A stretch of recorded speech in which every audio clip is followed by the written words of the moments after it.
In the ethereal realm where light and darkness intertwined, there existed a malevolent entity known as Ahriman, the spirit of destruction and darkness in Zoroastrianism.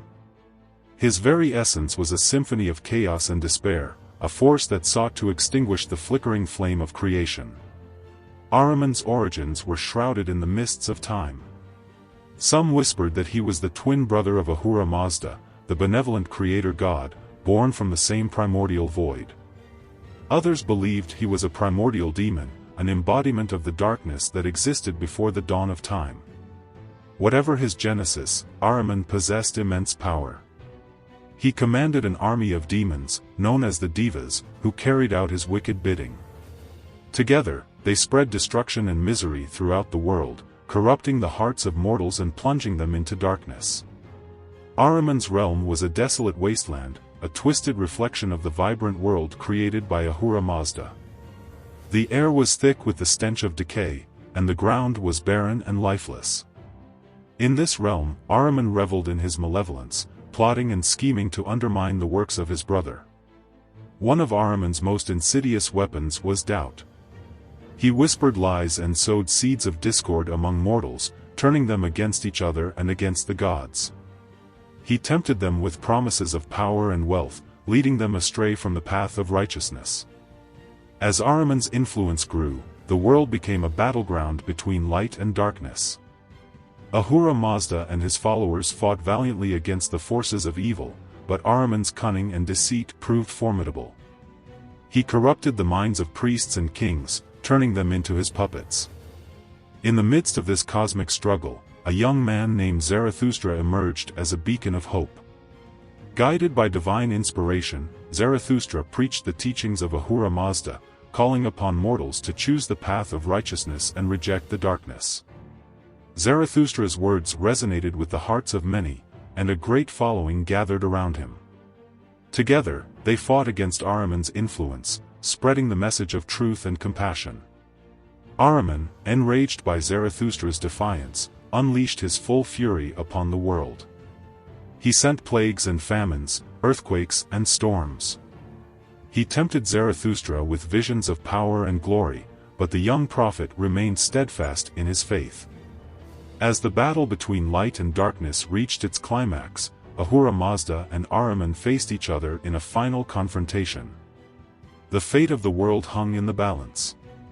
With a thunderous roar, Ahura Mazda unleashed his divine power, banishing Ahriman and his devas to the depths of the abyss. The world was cleansed of their evil, and the forces of light triumphed over darkness.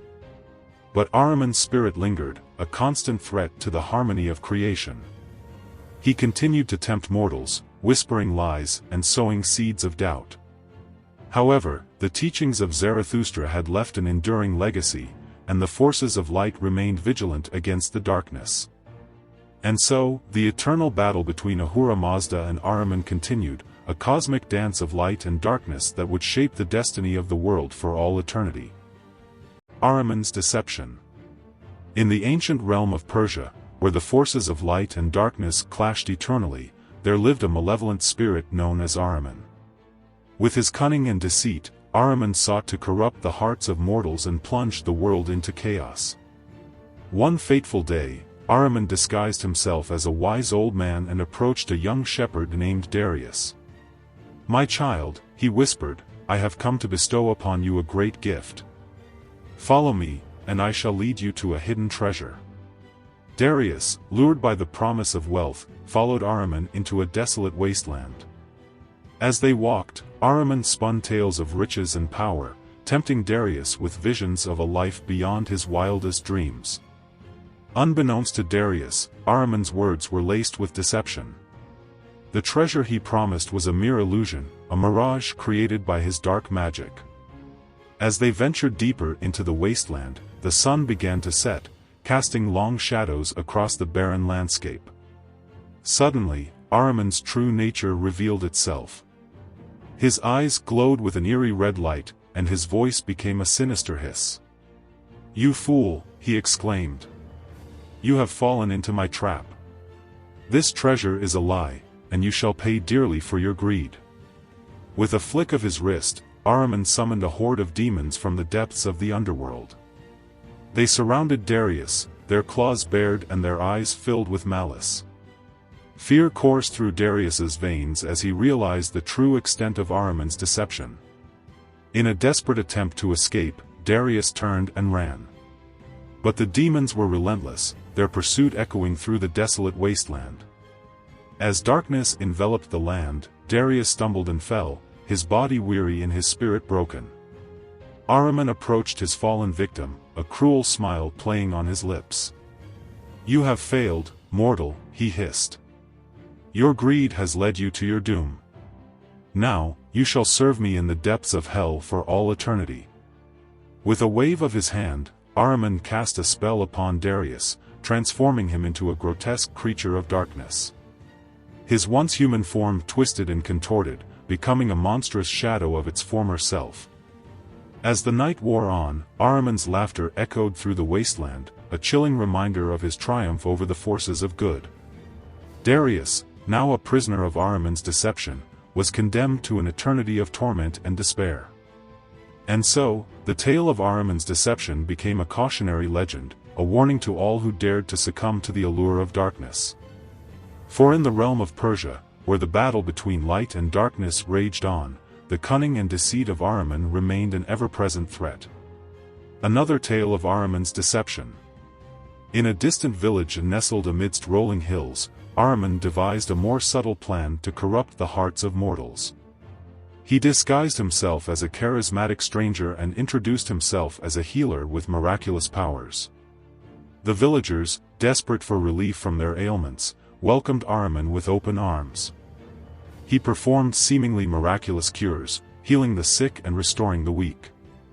But beneath his benevolent facade, Ahriman's true intentions lay hidden. As Ahriman's influence grew, he began to sow seeds of doubt and mistrust among the villagers. He whispered secrets and spread rumors, turning neighbor against neighbor. The once peaceful community became a breeding ground for suspicion and fear. One night, as the villagers gathered for a festival, Ahriman struck. He revealed his true nature, unleashing a torrent of darkness upon the unsuspecting crowd. Demons surged forth from the shadows, their claws dripping with blood. Chaos erupted as the villagers fled in terror. Ahriman reveled in their despair, his laughter echoing through the night. He had succeeded in corrupting their hearts and plunging their world into darkness. In the aftermath of Ahriman's deception, the village lay in ruins. The once vibrant community was now a shattered remnant of its former glory. And as the sun rose over the desolate landscape, Ahriman's evil legacy lived on, a testament to the power of his cunning and deceit. In the ethereal realm of Persian mythology, where ancient tales weave intricate tapestries of wonder and dread, there exists a formidable entity known as Div-e Sepid, the White Demon. Associated with the unforgiving grip of winter and the icy breath of the north wind, Div-e Sepid embodies the chilling essence of the season. Legend has it that Div-e Sepid dwells in the desolate wastes of the Alborz Mountains, where towering peaks pierce the heavens and snow blankets the land in an endless, frozen embrace. Its form is both ethereal and terrifying, a swirling vortex of white that shimmers with an otherworldly glow. Its eyes, piercing and icy blue, seem to penetrate the very souls of those who dare to gaze upon them. As winter's icy grip descends upon the land, Div-e Sepid emerges from its icy lair, its presence heralded by a chilling wind that whispers secrets of frost and despair. It roams the frozen wilderness, seeking out those who have strayed from the warmth of their homes. With a mere touch, it can freeze the blood in their veins, turning them into lifeless statues of ice. But Div-e Sepid's power extends beyond the physical realm. It is said to possess a cunning mind and a wicked tongue, capable of weaving illusions and manipulating the thoughts of mortals. It delights in tormenting those who cross its path, driving them to madness or despair. One fateful winter's night, as a young shepherd named Farhad tended his flock in the foothills of the Alborz, he encountered Div-e Sepid. The demon appeared before him in the guise of a beautiful maiden, her voice as sweet as the sound of wind chimes. Farhad, captivated by her allure, followed her into the depths of the forest. As they walked, the maiden's true nature began to reveal itself. Her eyes turned icy blue, and her voice grew cold and menacing. She revealed her true identity as Div-e Sepid and unleashed her wrath upon Farhad. The shepherd fought valiantly, but his efforts were futile against the demon's overwhelming power. With a cruel laugh, Div-e Sepid froze Farhad solid, his body becoming a lifeless monument to the demon's icy touch. As the sun rose, casting a faint glow upon the frozen landscape, Div-e Sepid vanished into the swirling snow, leaving behind only a chilling reminder of its presence. From that day forward, the tale of Div-e Sepid became a cautionary legend, whispered among the people of Persia. It served as a warning to those who ventured into the frozen wilderness during the treacherous winter months. For in the icy embrace of the white demon, even the bravest of souls could succumb to its chilling touch. As the seasons turned and spring's gentle touch melted the snow, the memory of Div-e Sepid lingered in the hearts of the people. It became a symbol of the harshness of winter and the dangers that lurked in the shadows of the unknown. And so, the legend of Div-e Sepid, the white demon of Persian mythology, continued to be passed down through generations, a chilling reminder of the power of the elements and the fragility of human life. In the ancient tapestry of Persian mythology, where the threads of light and darkness intertwine, there exists a malevolent entity known as Div-e Siah, the black demon. Associated with the primordial forces of chaos and destruction, Div-e Siah lurks in the shadows, casting an ominous presence over the realm. Once, in the verdant land of Persia, a young prince named Kay Khosrow embarked on a perilous quest to confront the black demon. Guided by the wisdom of his mentor, the legendary Rostam, Kay Khosrow ventured into the desolate wasteland where Div-e Siah was said to reside. As he traversed the barren landscape, Kay Khosrow's heart pounded with both trepidation and determination. The air grew heavy with an oppressive silence, broken only by the eerie howling of the wind. Suddenly, a deafening roar echoed through the void, sending shivers down his spine. Before him, towering over the desolate plain, stood Div-e Siah. Its colossal form was shrouded in darkness, its eyes glowing with an infernal fire. Its jagged teeth gnashed menacingly, and its claws dripped with a venomous ichor. Undeterred, Kay Khosrow drew his sword and charged into battle. The clash of steel against darkness reverberated through the wasteland. Div-e Siah fought with the fury of 1,000 storms, its blows shattering the ground beneath their feet. As the battle raged, Kay Khosrow's resolve began to waver. The black demon's power seemed insurmountable, its darkness threatening to consume him. But in his darkest hour, he remembered the words of Rostam, "Fear not the darkness, for it is but a shadow that flees before the light." Summoning his remaining strength, Kay Khosrow unleashed a blinding beam of light from his sword. The darkness recoiled, and Div-e Siah let out a deafening scream as its form began to dissolve. With a final surge of energy, Kay Khosrow struck the black demon with all his might. The darkness shattered into 1,000 fragments, and Div-e Siah vanished into nothingness. As the dust settled, Kay Khosrow stood victorious amidst the ruins of the wasteland. He had vanquished the black demon, restoring light and order to the realm. His name would forever be etched in the annals of Persian legend as the hero who defeated the forces of chaos. But even in victory, Kay Khosrow knew that the darkness would never truly be vanquished. It lurked in the shadows, waiting for an opportunity to strike again. And so, the people of Persia remained vigilant, ever mindful of the ancient tale of Div-e Siah, the black demon that threatened to consume their world.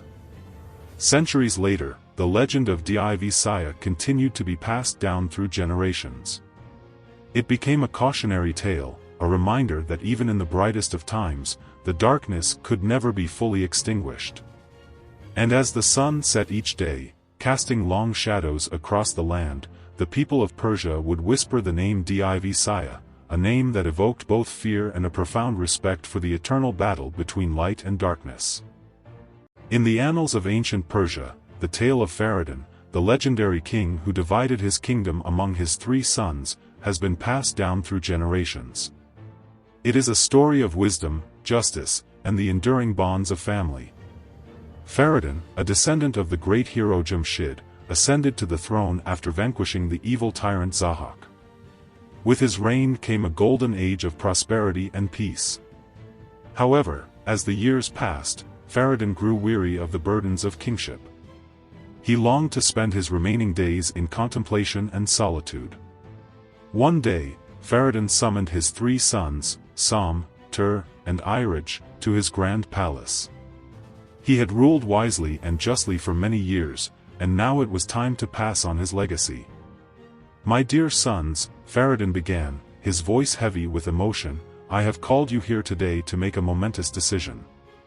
I have resolved to divide my kingdom among you."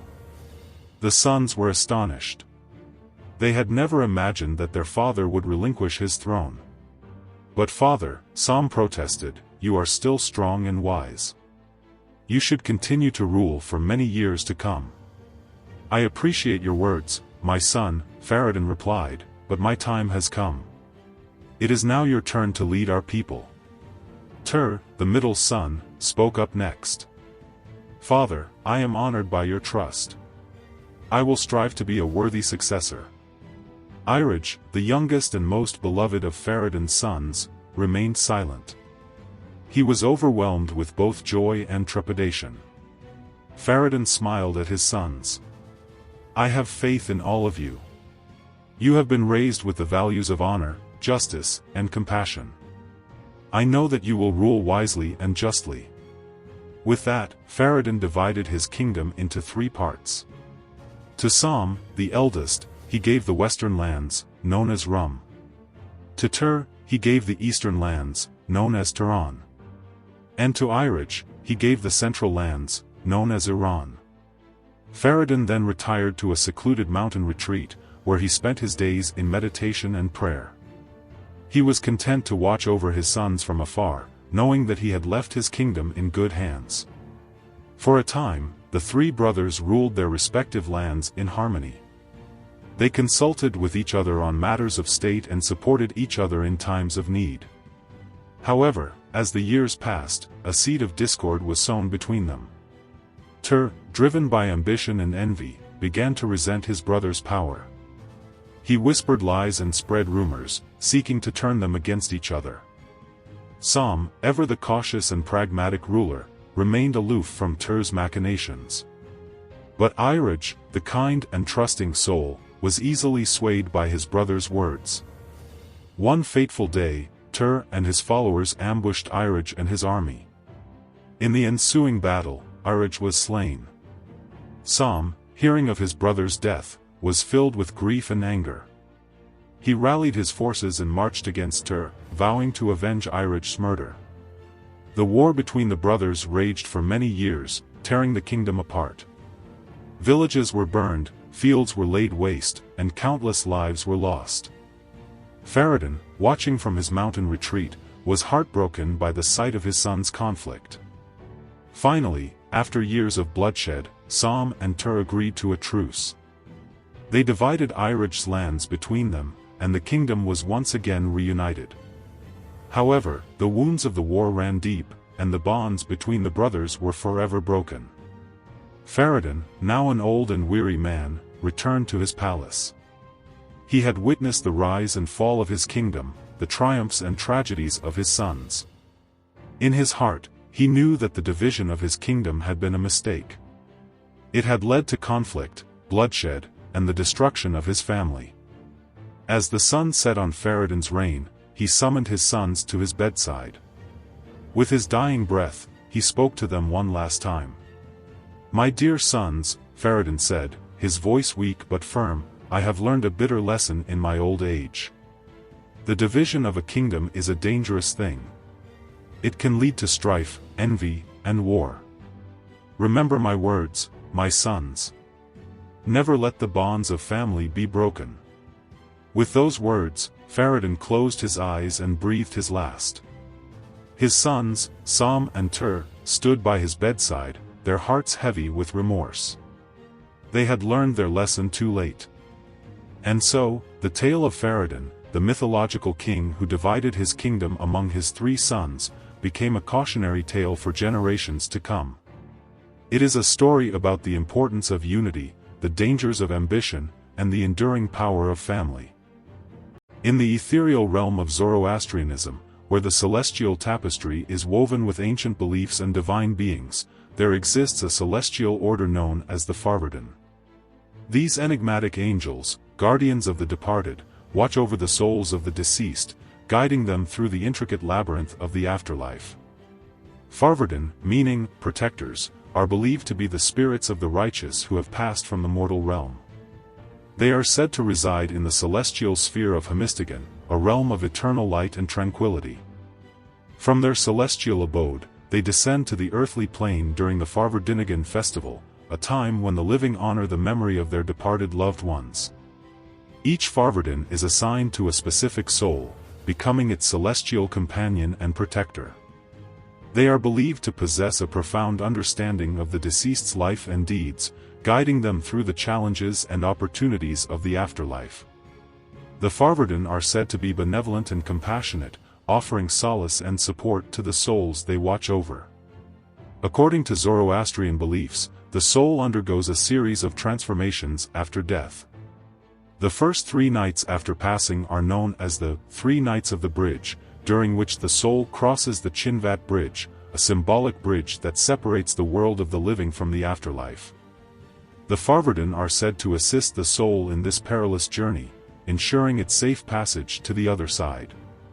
Once the soul has crossed the bridge, it enters the realm of Hemistigan, where it is greeted by its Farvardin. The Farvardin then guides the soul through the various stages of the afterlife, helping it to purify itself and prepare for its ultimate destiny. The Farvardin are believed to have the ability to communicate with the living through dreams and visions. They are said to appear in the dreams of their loved ones, offering guidance, comfort, and reassurance. In some cases, the Farvardin may even manifest in physical form, appearing as a gentle breeze or a flickering light. The Farvardinigan festival, celebrated annually in the first month of the Zoroastrian calendar, is a time when the living honor the memory of their departed loved ones. During this festival, families gather at their ancestral homes or at fire temples to perform rituals and prayers in remembrance of their deceased relatives. They offer food, flowers, and incense to the Farvardin, asking for their blessings and protection. The Farvardin are not only guardians of the souls of the deceased but also protectors of the living. They are believed to watch over their loved ones, offering guidance and protection from harm.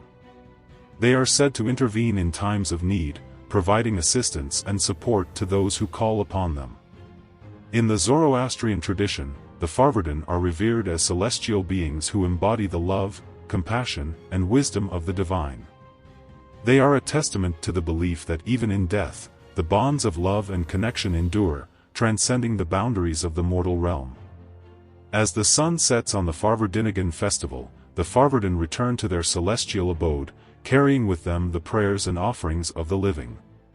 They continue to watch over the souls of the deceased, guiding them through the eternal journey of the afterlife. And so, in the tapestry of Zoroastrianism, the Farvardin remain as celestial guardians, forever connected to the living and the departed, ensuring that the bonds of love and memory endure beyond the veil of death. In the annals of Persian legend, the name Fereydun reverberates with an epic grandeur that has captivated generations. A heroic figure of unparalleled valor and virtue, Fereydun's exploits against dragons and demons have become the stuff of myth and folklore. Born to the legendary King Jamshid, Fereydun was destined for greatness from his earliest days. As a young prince, he displayed an unwavering determination and a keen intellect that belied his years. When his father's tyrannical rule plunged the kingdom into chaos, Fereydun emerged as a beacon of hope for his people. With the support of his loyal followers, Fereydun rallied an army and marched against his father's forces.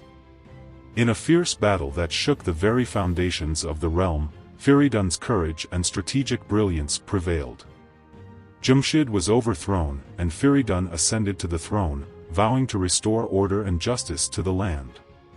As king, Fereydun proved to be a wise and benevolent ruler. He established a just legal system, promoted agriculture, and fostered trade and commerce. However, his reign was not without its challenges. The land was plagued by a scourge of dragons and demons, creatures of darkness that terrorized the people and threatened to plunge the kingdom into chaos once more. Undeterred, Fereydun resolved to confront these formidable foes. With his trusty sword, forged in the fires of Mount Damavand, he embarked on a perilous quest to rid the realm of its monstrous inhabitants. His first encounter was with the fearsome dragon Zahak, a three-headed beast that had usurped the throne of Iran. In a titanic battle that lasted for days, Fereydun's unwavering resolve and the power of his sword proved too much for the monstrous creature. Zahak was slain, and his reign of terror came to an end. Emboldened by his victory, Fereydun continued his quest, vanquishing countless other dragons and demons that plagued the land. He faced the monstrous Simurgh, a giant bird with a wingspan that could blot out the sun, and the cunning Div, a shape-shifting demon that could assume any form. Through it all, Fereydun's courage and determination never wavered. He fought with the ferocity of a lion and the wisdom of a sage. With each victory, his legend grew, and the people of Iran hailed him as their savior. Finally, after years of relentless battle, Fereydun had rid the realm of its monstrous scourge. The land was once again safe, and the people could live in peace and prosperity. Fereydun's reign became a golden age for Iran, a time of unprecedented prosperity and cultural flourishing. As the years passed, Fereydun's wisdom and experience made him a revered figure throughout the land. He became known as the Father of Iran, a title that reflected his profound impact on the nation's history and culture. In the twilight of his life, Fereydun divided his kingdom among his three sons, Sam, Tur, and Iraj. He charged them to rule with justice and compassion, and to always remember the sacrifices that had been made to secure their freedom. And so, the legend of Fereydun, the heroic figure who battled dragons and demons, was passed down through generations. His name became synonymous with courage, determination, and the indomitable spirit of the Persian people. To this day, Fereydun's legacy continues to inspire and captivate. His story is a timeless tale of the triumph of good over evil, and a reminder that even in the face of adversity, hope and perseverance can prevail. In the annals of Persian mythology, the name Fereydun reverberates with an aura of heroism and divine favor. As the legendary king of Iran, he stood as a beacon of justice and a protector of the realm against the forces of darkness. Among his many extraordinary attributes, Fereydun possessed a divine armor that rendered him invincible in battle. Crafted by the celestial blacksmith, Kaveh, the armor was a masterpiece of divine craftsmanship. Its plates were forged from the purest gold, imbued with the blessings of Ahura Mazda, the supreme deity. Each piece bore intricate engravings depicting scenes of triumph and valor, serving as a constant reminder of Fereydun's unwavering resolve. The helmet, adorned with a majestic plume, shielded Fereydun's head from harm. Its visor, etched with the symbol of the sun, granted him the power of foresight, allowing him to anticipate the strategies of his enemies. The breastplate, adorned with the emblem of a lion, protected his vital organs with an impenetrable barrier. Its surface shimmered with an ethereal glow, reflecting the light of the heavens. The gauntlets, forged in the shape of eagle's talons, enhanced Fereydun's strength and agility. With each strike, he could shatter the bones of his foes or deflect their weapons with effortless ease. The greaves, adorned with the image of a serpent, protected his legs from the sharpest blades and the most venomous bites. But the most remarkable feature of the armor was its ability to adapt to Fereydun's needs. As he faced different challenges, the armor would subtly transform, providing him with the specific protection he required. Against the scorching heat of the desert, it would cool his body, while in the icy wastes of the mountains, it would warm him from the bitter cold. With the divine armor adorning his body, Fereydun became an unstoppable force on the battlefield. He led his armies to countless victories, vanquishing the evil sorcerer Zahak and restoring peace and prosperity to the land. The armor became a symbol of his unwavering courage and the divine favor that guided his every step. One fateful day, as Fereydun faced his greatest challenge, the armor proved its true worth. The demon Eshma, a creature of darkness and chaos, descended upon the battlefield, intent on destroying the hero. With its razor-sharp claws and venomous breath, Eshma was a formidable opponent.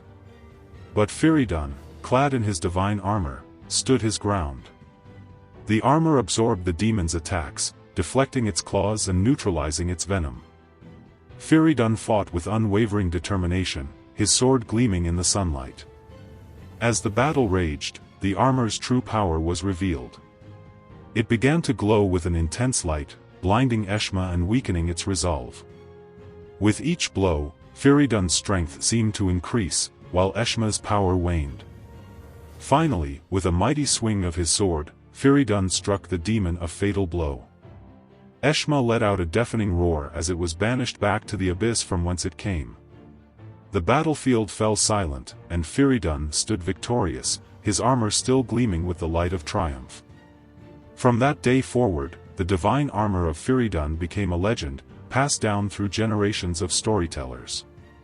It was a symbol of the hero's unwavering courage, the divine favor that guided his path, and the indomitable spirit of the Persian people. And so, the tale of Fereydun's divine armor continues to inspire awe and wonder in the hearts of all who hear it, a testament to the enduring power of heroism and the unwavering protection of the divine. In the ethereal realm of ancient Persia, where the Zoroastrian faith took root, there existed a revered deity named Haoma. Associated with the sacred plant of the same name, Haoma held a profound significance in the rituals and beliefs of the Zoroastrian people. Haoma, the divine plant, was believed to possess extraordinary powers. Its intoxicating effects were said to induce a state of heightened consciousness, allowing mortals to commune with the divine. The plant's juice, known as Haoma, was meticulously prepared and consumed during sacred ceremonies, serving as a bridge between the earthly and celestial realms. As the embodiment of this sacred plant, Haoma the deity was revered as a guardian of wisdom, healing, and immortality. He was depicted as a radiant figure, his body adorned with the leaves and flowers of the Haoma plant. His eyes sparkled with divine knowledge, and his presence brought solace and enlightenment to those who sought his favor. In the Zoroastrian pantheon, Haoma held a prominent position. He was considered one of the Shah Spentas, the 6 archangels who assisted Ahura Mazda, the supreme god. Haoma's role was to protect the sacred plant and ensure its availability for ritual use. The Haoma ritual, known as the Haoma Yasna, was a central practice in Zoroastrianism. It involved the preparation and consumption of Haoma juice, accompanied by prayers and hymns.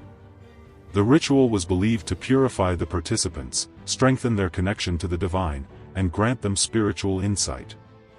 Haoma's influence extended beyond the confines of religious ceremonies. The plant was also used in traditional medicine, where its healing properties were highly valued.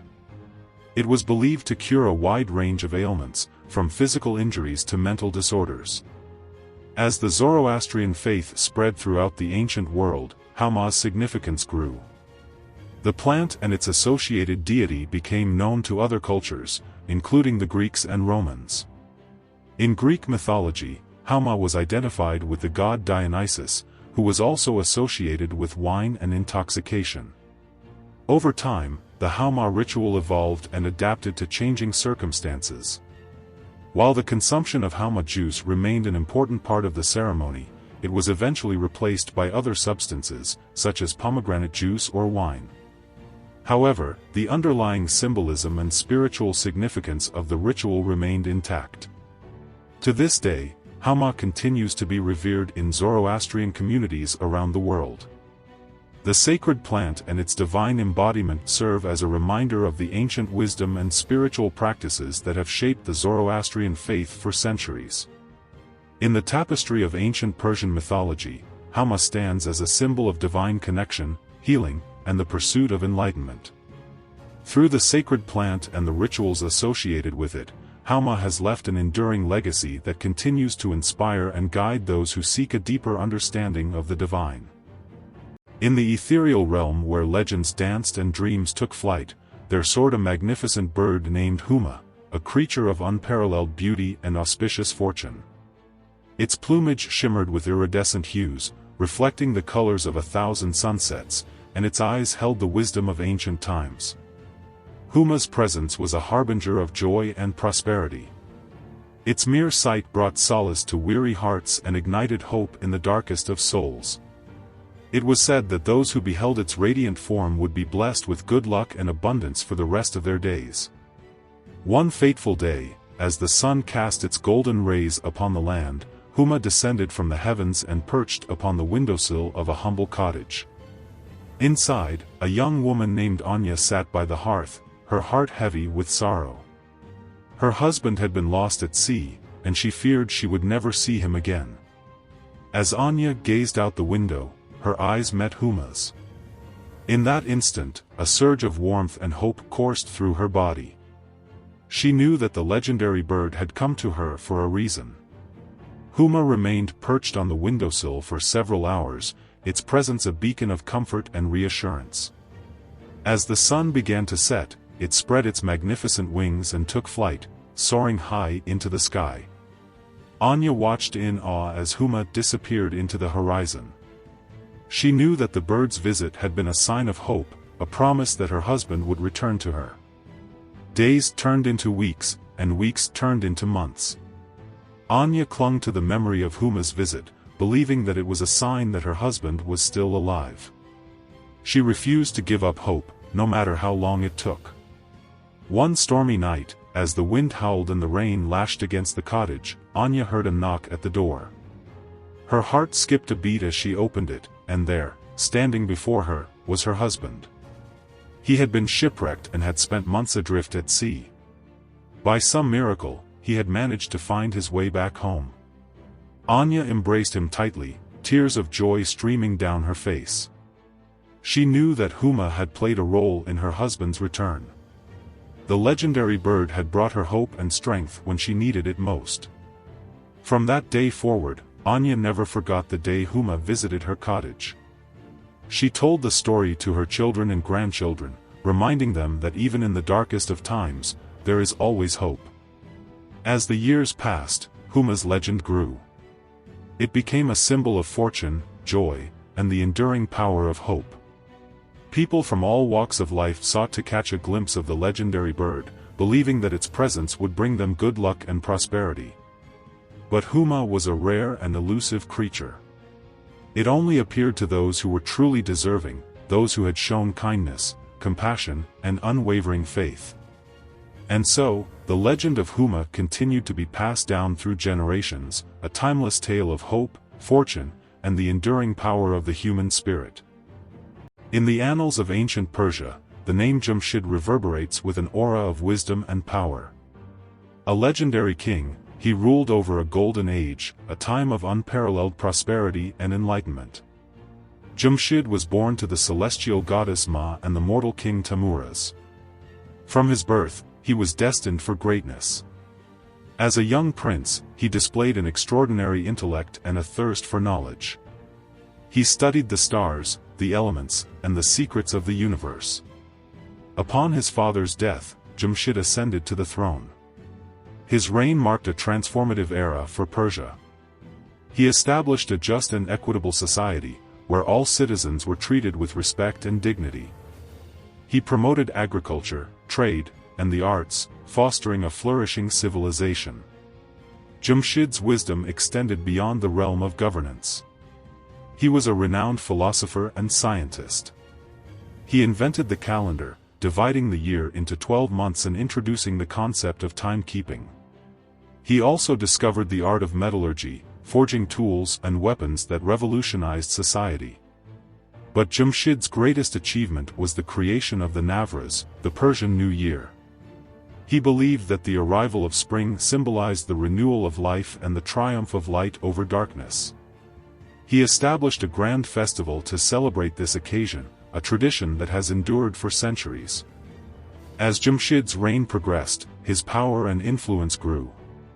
He conquered vast territories, extending the Persian Empire from the Indus River to the Mediterranean Sea. He built magnificent palaces and cities, adorned with intricate mosaics and towering columns. However, with power came hubris. Jamshid began to believe that he was invincible, a god among mortals. He neglected his duties and indulged in extravagance. He claimed to have ascended to the heavens on a golden throne, carried by 4 griffins. The gods were angered by Jamshid's arrogance. They sent the demon Zahak to punish him. Zahak, with his serpent-like shoulders, seized Jamshid and imprisoned him in a mountain cave. For centuries, Jamshid languished in darkness, his once glorious kingdom crumbling into ruin. But even in his darkest hour, his wisdom and spirit remained unyielding. He became a symbol of hope and resilience for the Persian people. One day, a young hero named Fereydun emerged. Guided by a divine vision, he ventured into the mountain cave and freed Jamshid. Together, they overthrew Zahak and restored order to Persia. Jamshid's reign had come to an end, but his legacy lived on. He was remembered as the wise king who had brought prosperity and enlightenment to his people. His name became synonymous with wisdom, power, and the enduring spirit of the Persian nation.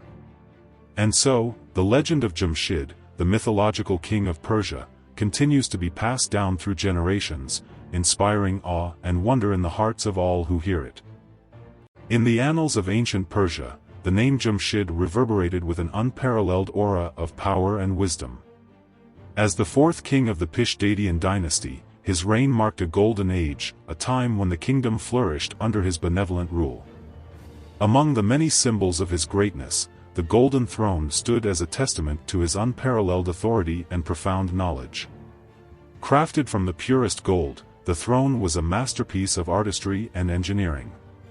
Its intricate carvings depicted scenes of triumph and wisdom, each stroke imbued with the essence of Jamshid's reign. The seat, adorned with precious gems, radiated an ethereal glow, as if it held the secrets of the universe within its depths. Legend has it that the golden throne was not merely a symbol of power but also a conduit of wisdom. It was said that those who sat upon it gained access to the collective knowledge of the ages, their minds illuminated by the throne's radiant aura. Jamshid, renowned for his sagacity, spent countless hours seated upon the throne, contemplating the mysteries of life and the destiny of his kingdom. Through his wisdom, Jamshid brought prosperity and harmony to his people. He established a just legal system, ensuring that all citizens were treated fairly. He promoted agriculture and trade, transforming Persia into a thriving economic hub. His reign was marked by peace and stability, as he skillfully navigated diplomatic relations with neighboring kingdoms. However, the Golden Throne also held a darker secret. It was said that the throne possessed a curse that would befall any who dared to sit upon it without the proper authority.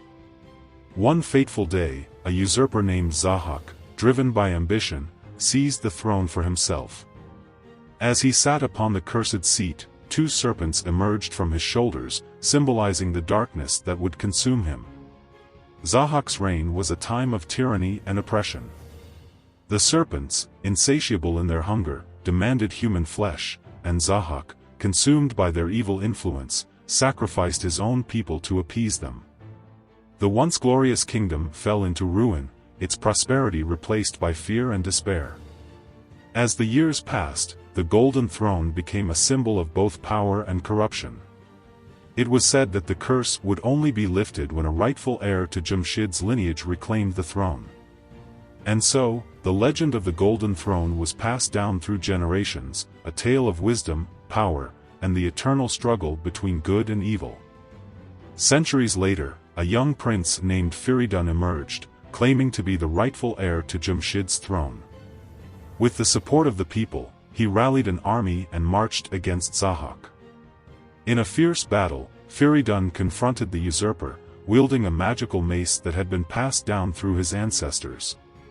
As the 2 armies clashed, the Golden Throne stood as a silent witness to the unfolding drama. Faridun, guided by the wisdom of his ancestors, approached the throne with reverence.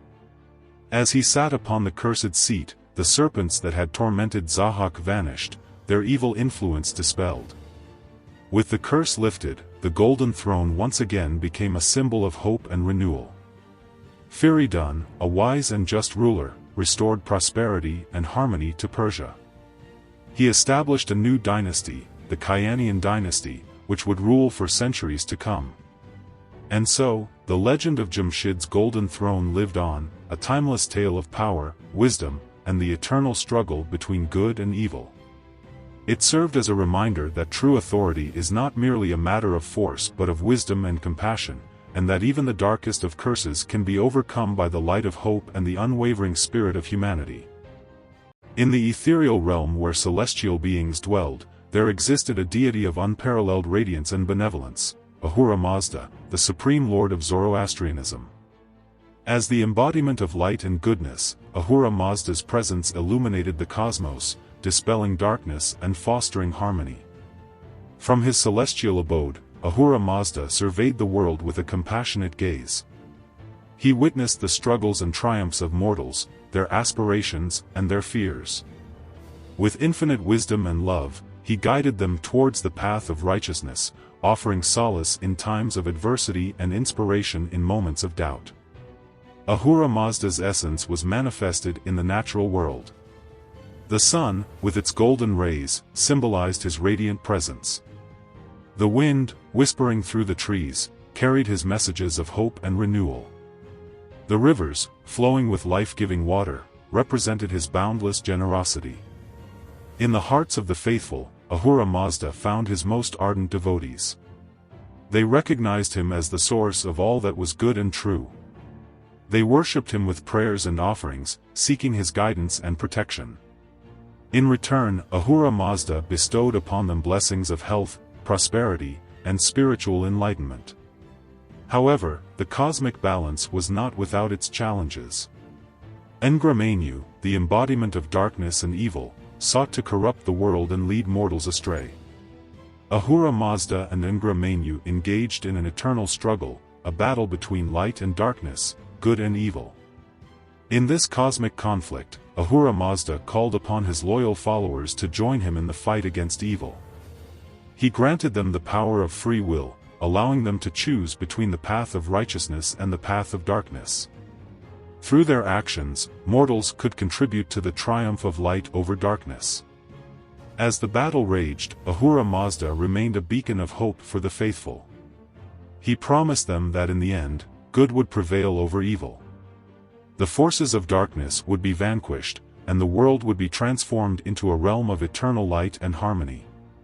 Inspired by Ahura Mazda's unwavering faith, the followers of Zoroastrianism dedicated their lives to spreading his message of love, compassion, and righteousness. They established temples and schools, where they taught the principles of their faith and encouraged others to embrace the path of goodness. Through their unwavering devotion, the followers of Ahura Mazda played a vital role in shaping the destiny of the world. They spread his teachings far and wide, influencing countless lives and leaving an enduring legacy of light and hope. And so, in the tapestry of existence, Ahura Mazda's presence continued to shine brightly, a beacon of guidance and inspiration for all who sought to walk the path of righteousness. As the supreme lord of Zoroastrianism, he remained the embodiment of light and goodness, forever illuminating the darkness and leading mortals towards a brighter future. In the labyrinthine alleys of ancient Isfahan, where the scent of saffron and rose petals hung heavy in the air, there lived a young woman named Shahnameh. With her raven hair, almond-shaped eyes, and a heart as pure as the morning dew, she was the epitome of Persian beauty. One fateful night, as Shahnameh lay in her bed, a faint whisper reached her ears. It was a voice as soft as the rustling of leaves, yet it sent shivers down her spine. "Shahnameh, my love," the voice whispered. "I have come for you." Shahnameh's heart skipped a beat. She had never heard a voice so alluring, so intoxicating. Curiosity overcame her fear, and she cautiously approached the source of the sound. As she peered into the darkness, her eyes widened in astonishment. There, standing before her, was a creature of ethereal beauty. Its form was composed of shimmering, smokeless fire, and its eyes glowed with an otherworldly intensity. "Who are you?" Shahnameh asked, her voice trembling. "I am a jinn," the creature replied. a supernatural being made of smokeless fire. I have been watching you for many nights, and I have fallen deeply in love with you. Shiren was torn between fear and fascination. She had always heard tales of jinns, but she had never imagined that she would encounter one in person. But why me? She asked. There are many other women in Isfahan. Because you are the most beautiful, the jinn said. And because your heart is pure. I have never met a mortal like you before. Shiren hesitated for a moment, her mind racing. She had always dreamed of finding true love, but she had never expected it to come from a supernatural being. I don't know, she said. This is all so sudden. I understand, the jinn said. But I will wait for you. As long as it takes. And with that, the jinn vanished into thin air, leaving Shiren alone with her thoughts. In the days that followed, Shiren couldn't stop thinking about the jinn. She had never felt such a connection with anyone before. But she also knew that there were dangers involved in falling in love with a supernatural being. One evening, as Shiren was walking through the bazaar, she saw the jinn again. It was standing in the shadows, watching her with its glowing eyes. Shiren, the jinn said. I have waited long enough. Will you be my wife? Shiren's heart pounded in her chest. She knew that she could not resist the jinn's allure any longer. Yes, she said. I will marry you. And so, Shiren and the jinn were wed in a secret ceremony, hidden from the eyes of mortals.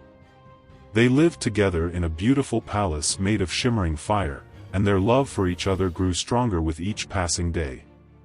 But their happiness was not to last. One day, a group of jealous mortals discovered their secret. They stormed the palace, armed with swords and torches. Shiren and the jinn fought bravely, but they were outnumbered. The mortals eventually overwhelmed them, and the palace was set ablaze. As the flames consumed their home, Shiren and the jinn embraced each other for the last time. I love you, Shiren whispered. And I love you, the jinn replied. And with that, they vanished into the smoke and flames, their love story forever etched into the annals of Persian folklore. In the tapestry of Persian epic tradition, Kai Khosrow stands as a radiant figure, a heroic king whose reign marked a golden age for his people. His name, meaning the one with the shining face, aptly reflected his radiant spirit and the transformative power he wielded. Kai Khosrow's birth was shrouded in mystery and prophecy. His father, Siavash, a valiant prince, was unjustly slain by his envious brother, Afrasiab. Siavash's pregnant widow, Farangus, fled to Tehran, where she gave birth to Kai Khosrow. The child was raised in exile, unaware of his true lineage. As Kai Khosrow grew, his exceptional qualities became evident. He possessed unmatched strength, wisdom, and a compassionate heart. News of his existence reached the ears of Rostam, the legendary hero of Persia. Rostam, recognizing the young man's potential, embarked on a perilous journey to bring him back to his rightful kingdom. Together, Rostam and Kai Khosrow faced countless challenges. They battled treacherous foes, overcame cunning plots, and forged an unbreakable bond. Kai Khosrow's leadership and Rostam's unwavering loyalty proved an unstoppable force. Upon reaching Persia, Kai Khosrow ascended to the throne, inheriting a kingdom torn by strife and division. With his wise counsel and unwavering determination, he united the warring factions and established a reign of peace and prosperity. Kai Khosrow's reign was marked by numerous achievements. He expanded the Persian Empire, conquering distant lands and establishing alliances with neighboring kingdoms. He reformed the legal system, ensuring justice for all. He patronized the arts and sciences, fostering a flourishing cultural environment. But Kai Khosrow's greatest legacy lay in his spiritual transformation. Guided by the teachings of the wise prophet Zarathustra, he embraced the principles of truth, righteousness, and compassion. He established the Zoroastrian faith as the official religion of Persia, shaping the spiritual destiny of his people for centuries to come. As his reign drew to a close, Kai Khosrow felt a profound sense of fulfillment. He had fulfilled his destiny, leading his people to greatness and leaving an enduring mark on history. With a heavy heart, he bid farewell to his kingdom and embarked on a solitary journey into the mountains. Legend has it that Kai Khosrow ascended to the heavens, where he became immortal. His spirit continued to watch over Persia, guiding and inspiring its people through the ages. His name became synonymous with heroism, wisdom, and the enduring power of the human spirit. And so, the tale of Kai Khosrow, the heroic king and spiritual guide, was passed down through generations, inspiring countless hearts and reminding the people of Persia of their glorious past and their boundless potential. Kai Khosrow's enchantment. In the realm of ancient Persia, where legends intertwined with reality, there lived a prince of unparalleled valor and enchantment, Kai Khosrow. His life was a tapestry woven with threads of magic, adventure, and divine favor. The birth of a hero. Kai Khosrow was born under the watchful gaze of the gods. His father, Siavash, was a legendary warrior, and his mother, Farangus, was a princess of Tehran. From his earliest days, Kai Khosrow exhibited extraordinary abilities. He could speak with animals, control the elements, and heal the sick. The Enchanted Throne. As Kai Khosrow grew into manhood, he embarked on a perilous quest to reclaim his rightful throne.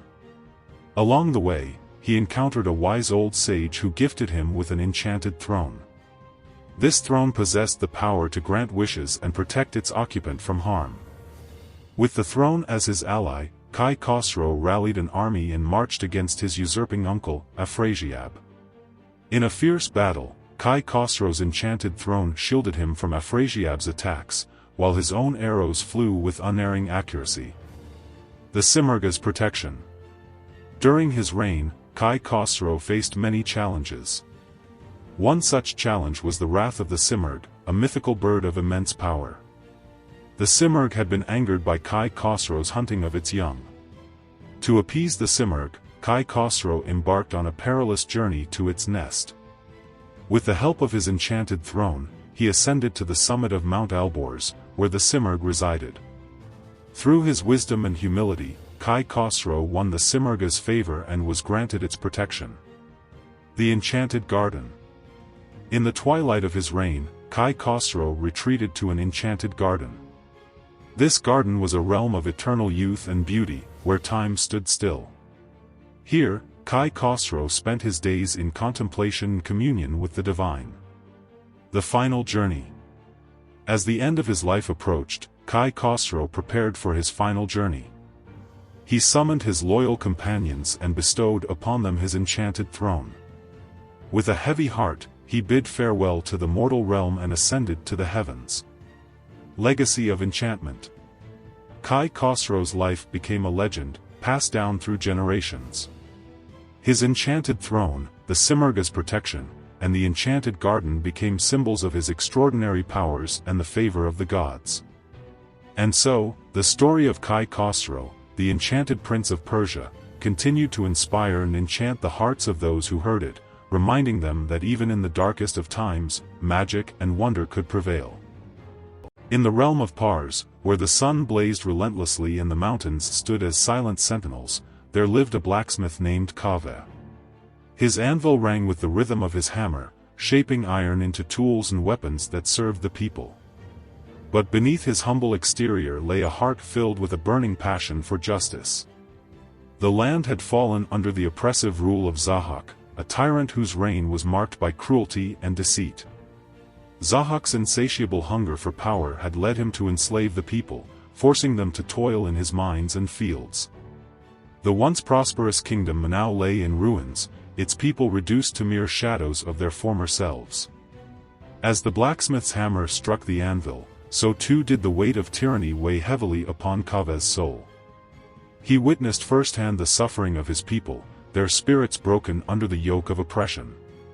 A fire ignited within him, a righteous anger that could no longer be contained. One fateful day, as Kaveh worked at his forge, a group of villagers stumbled into his workshop. Their faces were etched with fear and desperation. They spoke of a new atrocity committed by Zahak's soldiers, the abduction of young children to be sacrificed to the tyrant's monstrous serpents. A surge of fury coursed through Kaveh's veins. He had endured the tyranny in silence, but this act of unspeakable cruelty was the final straw. With a thunderous roar, he raised his hammer high above his head and declared, "No more. I will not stand idly by while our children are slaughtered." The villagers gasped in astonishment. They had never seen the gentle blacksmith display such raw emotion. But in that moment, they recognized the spark of a leader, a beacon of hope in their darkest hour. Word of Kaveh's defiance spread like wildfire through Pars. People from all walks of life flocked to his forge, eager to join his cause. Farmers, merchants, artisans, and even former soldiers rallied around the blacksmith, their hearts filled with a newfound determination. Together, they forged a banner of revolt, a symbol of their unwavering resolve to overthrow the tyrant. The banner, made from the leather of a slain serpent, bore the image of a blacksmith's hammer, a testament to Kaveh's humble origins and his unwavering spirit. As the rebellion gained momentum, Kaveh led his followers into battle against Zahak's forces. The blacksmith's hammer became a formidable weapon in his hands, crushing the skulls of the tyrant's soldiers and inspiring his comrades to fight with unwavering courage. The battle raged for days, the land echoing with the clash of steel and the cries of the wounded. But through it all, Kaveh's banner remained aloft, a beacon of hope for the oppressed. Finally, the moment of reckoning arrived. Kaveh confronted Zahak in a fierce duel that would determine the fate of Pars. The blacksmith's hammer met the tyrant's sword, sparks flying as the two adversaries clashed with all their might. In a moment of desperation, Zahak unleashed his monstrous serpents upon Kaveh. But the blacksmith, with the help of his loyal followers, fought back with unwavering determination. One by one, the serpents were slain, their venom rendered harmless by the blacksmith's hammer. With the serpents vanquished, Kaveh turned his attention back to Zahak. The tyrant, weakened and defeated, fell to his knees before the blacksmith. Kaveh raised his hammer high, but instead of delivering the final blow, he hesitated. In that moment, Kaveh realized that true justice lay not in vengeance, but in mercy. He spared Zahak's life, banishing him from Pars and vowing to rebuild the kingdom on the principles of freedom and equality. With the tyrant overthrown, Kaveh became the undisputed leader of Pars. He established a just and prosperous society, where the people were free to live their lives without fear or oppression. The blacksmith's hammer, once a symbol of rebellion, became a symbol of peace and prosperity. And so, the legend of Kaveh the blacksmith was passed down through generations, a tale of a humble man who raised the banner of revolt against tyranny and forged a new era of hope and freedom for his people.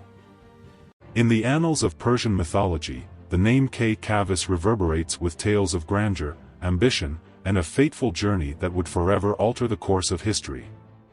As the legendary king of the Kayanian dynasty, Kay Khosrow embarked on an extraordinary quest that tested the limits of human ingenuity and the boundaries of the known world. Born to the illustrious Kay Khosrow, Kay Khosrow inherited a vast and prosperous kingdom. His reign was marked by wisdom and prosperity, but his heart yearned for something more.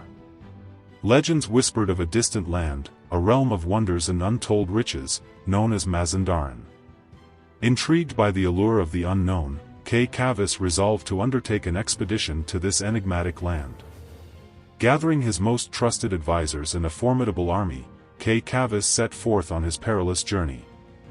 They traversed treacherous mountains, navigated treacherous rivers, and faced countless dangers along the way. As they approached the borders of Mazandaran, they encountered a formidable barrier, the towering Mount Damavand.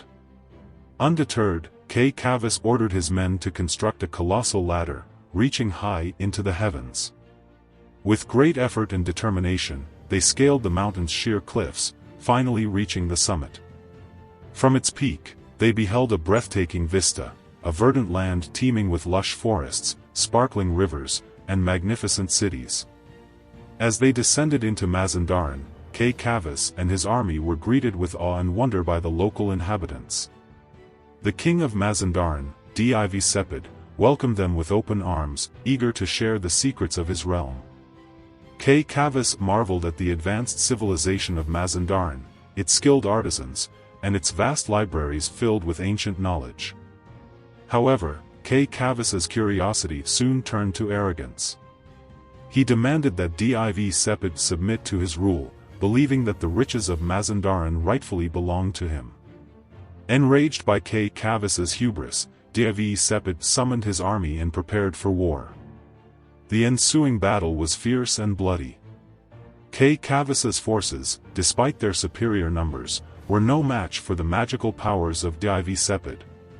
One by one, his soldiers fell, until only Kay Khosrow himself remained. Cornered and desperate, Kay Khosrow called upon the legendary hero Rostam, who had been summoned from afar to aid him in his quest. With lightning speed, Rostam arrived on the battlefield and engaged Div-e Sepid in a titanic duel. The battle raged for hours, each blow echoing through the mountains. Finally, with a mighty swing of his mace, Rostam felled Div-e Sepid, securing victory for Kay Khosrow.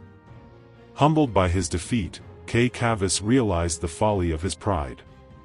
He returned to Mazandaran and apologized to Div-e Sepid, acknowledging the wisdom and power of the land he had sought to conquer. From that day forward, Kay Khosrow ruled with a newfound humility and respect for the unknown. He established diplomatic relations with Mazandaran, fostering trade and cultural exchange between the two kingdoms. And so, the legend of Kay Khosrow became a tale whispered among the people of Persia, a story of ambition, hubris, and the transformative power of humility. It served as a reminder that even the greatest of kings must tread carefully when venturing into the realms of the unknown. As the centuries passed, the story of Kay Khosrow continued to inspire poets, artists, and storytellers. His name became synonymous with the pursuit of knowledge and the dangers of unchecked ambition. And in the tapestry of Persian mythology, Kay Khoslow's journey to Mazandaran remained an enduring testament to the human spirit's capacity for both greatness and folly. In the realm of ancient Persia, where legends intertwined with history, there lived a valiant king named Kay Khosrow. Renowned for his wisdom, courage, and unwavering determination, Kay Khosrow embarked on a perilous quest that would forever etch his name in the annals of Persian mythology. As the sun peeked over the horizon, casting an ethereal glow upon the land, Kay Khosrow bid farewell to his loyal subjects and set forth on his arduous journey. Accompanied by a band of intrepid warriors, he traversed treacherous mountains, navigated dense forests, and crossed raging rivers. Along the way, Kay Khosrow encountered a myriad of challenges that tested his mettle. He outwitted cunning sorcerers, vanquished formidable beasts, and overcame seemingly insurmountable obstacles. His unwavering resolve and unwavering belief in his destiny propelled him forward, even in the face of adversity. One fateful evening, as the stars twinkled above, Kay Khosrow and his companion stumbled upon a secluded oasis. As they quenched their thirst and rested their weary bodies, they were approached by a wise old hermit. The hermit, recognizing the king's noble spirit, offered him guidance and revealed the true purpose of his quest. Kay Khosrow, the hermit spoke, his voice resonating with ancient wisdom, "Your destiny lies not in conquering lands or amassing wealth. Your true calling is to seek the Simurgh, the mythical bird of immortality." Intrigued and filled with a renewed sense of purpose, Kay Khosrow thanked the hermit and continued his journey. He traveled for countless days and nights, following the faintest of clues that led him ever closer to the Simurgh's hidden abode. Finally, after traversing a treacherous mountain pass, Kay Khosrow reached the summit. Before him lay a vast and desolate plain, where the Simurgh was said to reside. As he cautiously approached, a deafening roar filled the air.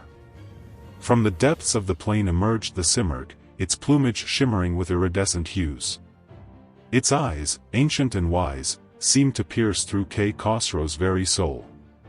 The king stood in awe, humbled by the presence of such a magnificent creature.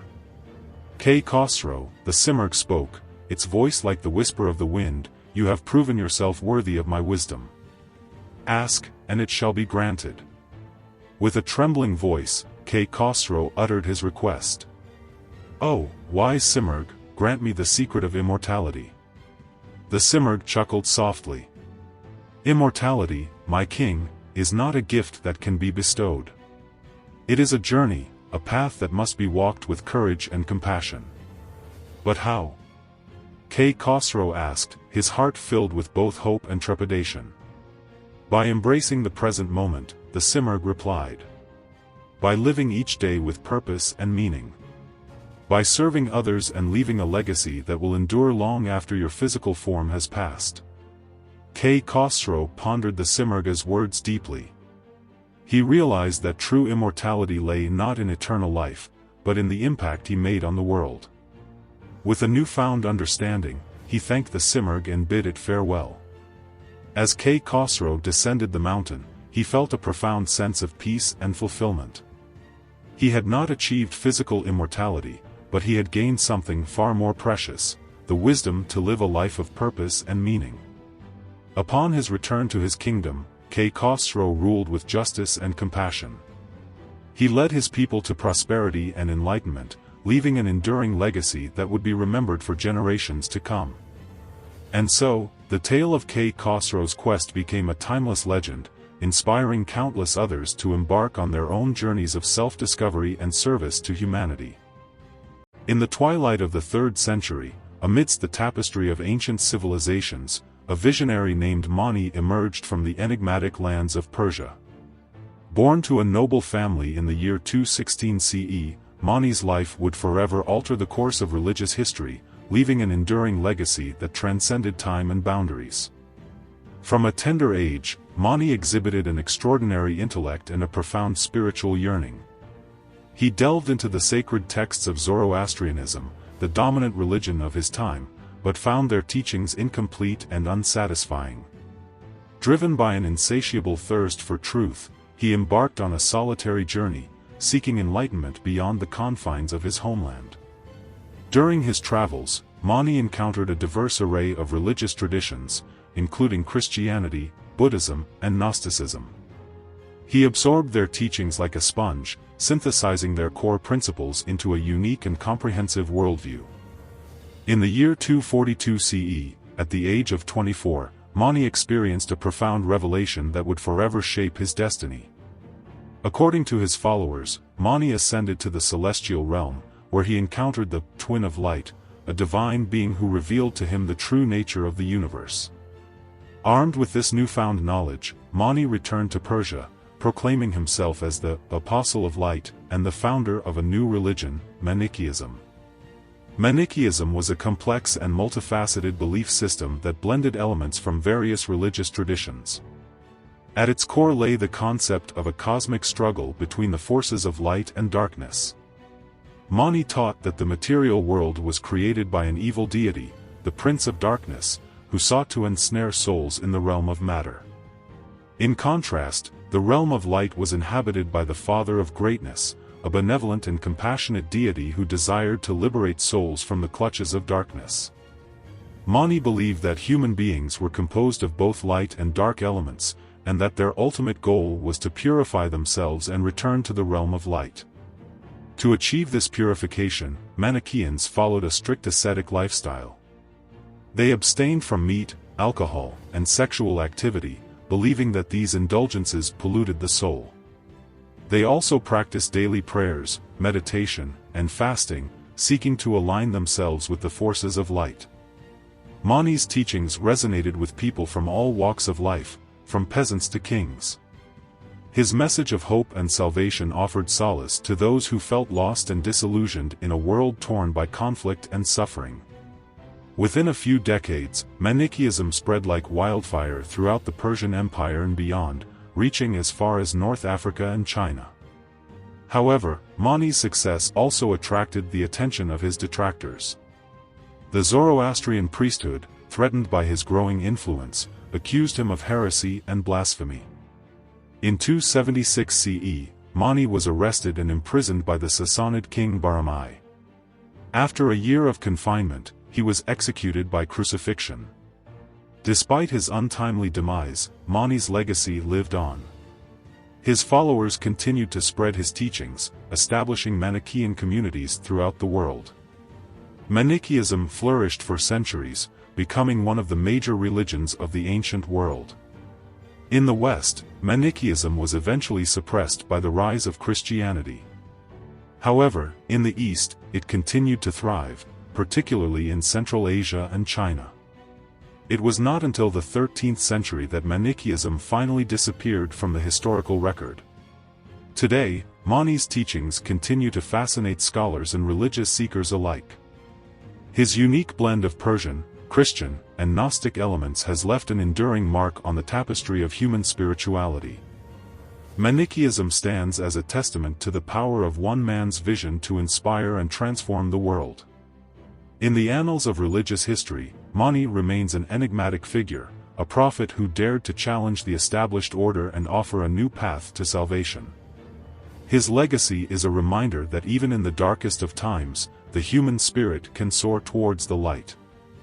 In the ancient tapestry of Zoroastrianism, where the threads of light and darkness intertwined, there emerged a radiant deity named Mitra. As the embodiment of truth, justice, and the celestial light, Mitra stood as a beacon of hope and guidance for the faithful.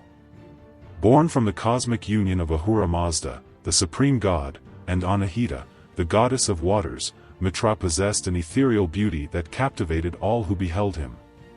His golden hair cascaded over his shoulders like a shimmering waterfall, and his eyes sparkled with the brilliance of 1,000 stars. Clad in a flowing robe of pure white, he exuded an aura of purity and righteousness. Mitra's celestial abode was the boundless expanse of the heavens, where he rode his golden chariot across the sky, illuminating the world with his radiant presence. As the sun rose each morning, Mitra's chariot would ascend, casting its golden rays upon the earth, dispelling the darkness and bringing forth the promise of a new day. But Mitra's influence extended far beyond the physical realm. He was the guardian of truth and justice, the protector of the innocent, and the vanquisher of evil. With his unwavering sword, he fought against the forces of darkness, ensuring that righteousness prevailed. In the Zoroastrian faith, Mitra was revered as the mediator between Ahura Mazda and humanity. He served as a bridge between the celestial and terrestrial realms, carrying the prayers and aspirations of the faithful to the heavens and returning with divine blessings and guidance. One fateful day, as Mitra rode his chariot across the sky, he encountered Ahriman, the evil spirit who sought to plunge the world into darkness. A fierce battle ensued, with Mitra's radiant light clashing against Ahriman's shadowy form. With each stroke of his sword, Mitra weakened Ahriman's power, driving him back into the abyss. As the battle reached its climax, Mitra unleashed a blinding ray of light that shattered Ahriman's darkness, banishing him to the depths of the underworld. Victorious, Mitra returned to the heavens, where he was greeted with thunderous applause and the adoration of the faithful. From that day forward, Mitra became known as the unconquerable sun, a symbol of hope and triumph over adversity. As the centuries passed, Mitra's cult spread beyond the borders of Persia, reaching as far as the Roman Empire. Roman soldiers, drawn to his unwavering courage and righteous nature, adopted Mitra as their patron deity. In the Mithraic mysteries, Mitra was worshipped as the god of light, truth, and the cosmic order. In the depths of underground temples, Roman soldiers gathered to participate in sacred rituals that celebrated Mitra's victory over darkness. They shared a communal meal, symbolizing the unity and brotherhood that bound them together. Through these rituals, they sought to emulate Mitra's virtues and to embody the principles of truth, justice, and courage. As the Roman Empire declined, so too did the cult of Mitra. However, Mitra's legacy lived on in the hearts and minds of those who had been touched by his radiant presence. His image continued to adorn coins, sculptures, and mosaics, serving as a reminder of the eternal struggle between light and darkness. And so, through the annals of time, Mitra, the deity of light, truth, and justice, remained an enduring symbol of hope and inspiration for all who sought to walk the path of righteousness and to embrace the transformative power of the celestial light. In the ethereal realm of Persian mythology, where the boundaries between the mortal and the divine blurred, there existed a celestial race known as the Peri. These supernatural beings possessed an enchanting beauty that surpassed mortal comprehension, their ethereal forms shimmering with iridescent hues. Their hearts overflowed with benevolence, and they dedicated their existence to acts of kindness and compassion. Among the countless Peri, one stood out as the epitome of grace and virtue. Her name was Shahnameh, and her beauty was said to rival that of the celestial maidens. Her long, flowing hair cascaded down her back like a silken waterfall, its raven hue shimmering with 1,000 stars. Her eyes, as deep as the midnight sky, held a wisdom and empathy that could soothe the most troubled soul. Shahnameh's heart was a sanctuary for the weary and the lost. She spent her days wandering the mortal realm, seeking those in need of her aid. With a gentle touch and a whispered word, she could heal wounds, both physical and emotional. Her presence brought solace to the grieving, hope to the despairing, and joy to the downtrodden. One fateful day, as Shahnameh soared through the skies, her gaze fell upon a young mortal named Farhad. He was a skilled sculptor, his hands blessed with the ability to transform stone into breathtaking works of art. However, his heart was heavy with unrequited love for a princess who remained indifferent to his affections. Touched by Farhad's plight, Shahnameh descended to the mortal realm and sought him out.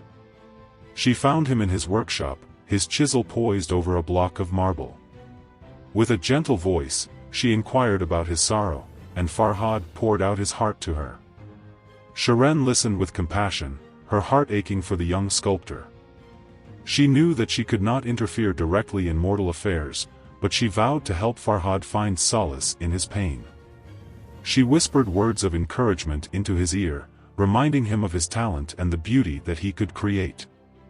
Inspired by Shahnameh's words, Farhad set to work with renewed vigor. He carved a magnificent palace out of the mountainside, its walls adorned with intricate designs that celebrated the love he held for the princess. As he worked, Shahnameh watched over him, her presence a constant source of comfort and inspiration. Word of Farhad's masterpiece spread throughout the land, and eventually reached the ears of the princess. Intrigued by the sculptor's devotion, she visited the palace and was awestruck by its beauty. In that moment, she realized the depth of Farhad's love and the folly of her own indifference. Overjoyed, Farhad and the princess were finally united in marriage. Shahnameh, her mission accomplished, returned to the celestial realm, her heart filled with contentment. She had played a small role in the unfolding of human destiny, bringing joy to two deserving souls. From that day forward, the legend of Shahnameh and Farhad became a tale whispered among the mortals, a testament to the power of love and the benevolence of the Peri. And so, the beautiful and benevolent Peri continued to watch over the mortal realm, their presence a beacon of hope and a reminder that even in the darkest of times, kindness and compassion could prevail. In the tapestry of Persian legend, where heroes and villains dance upon the threads of time, there lived a warrior whose name echoed through the annals of history, Rostam, the legendary hero and champion of the Shahnameh. Born to Zal, the valiant prince of Zabul, and Rudabeh, the beautiful princess of Kabul, Rostam inherited a lineage steeped in valor and nobility. From his tender years, he displayed an extraordinary strength and agility that belied his age. As Rostam grew into manhood, his reputation as a fearless warrior spread far and wide. He wielded a mighty mace named Simurg, forged from the feathers of the mythical bird, and his horse, Raksh, was as swift as the wind and as loyal as a brother. One fateful day, the evil sorcerer Afrasiab invaded Iran, threatening to plunge the kingdom into darkness. Rostam, answering the call to arms, rode forth to meet the invader. In a titanic battle that shook the very foundations of the earth, Rostam emerged victorious, slaying Afrasiab and saving his homeland from ruin. But Rostam's legend was not confined to the battlefield. He was also a man of great wisdom and compassion. When the young Prince Sohrab, unaware of his true parentage, challenged Rostam to a duel, the hero's heart was torn. Despite his love for his son, Rostam was bound by honor to fight. In a tragic confrontation, Rostam unknowingly killed Sorab, only to discover his true identity too late. Grief and remorse consumed him, and he vowed to avenge his son's death.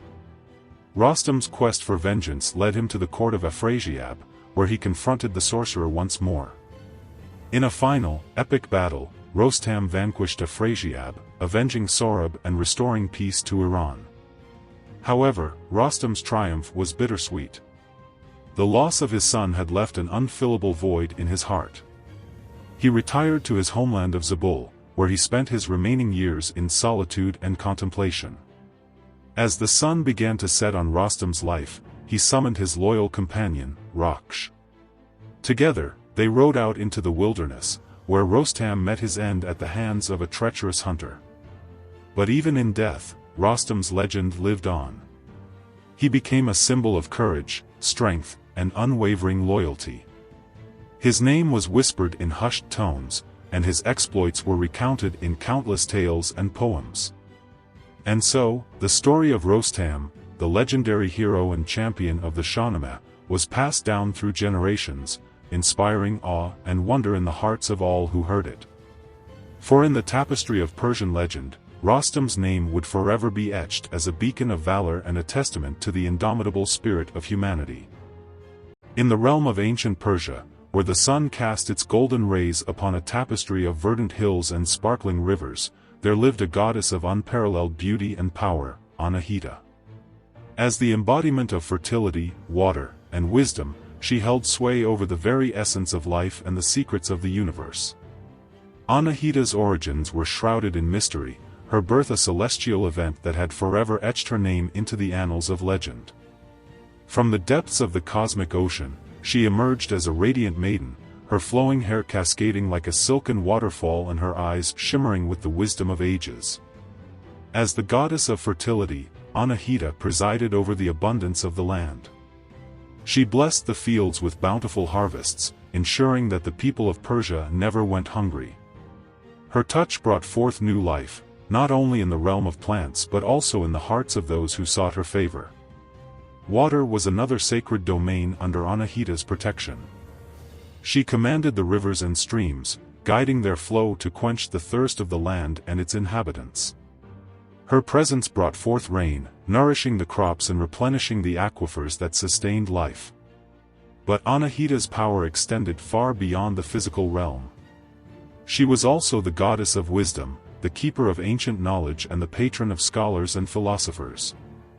Her temple in Ecbatana, the capital of the Median Empire, became a renowned center of learning, where seekers of truth gathered to delve into the mysteries of the universe.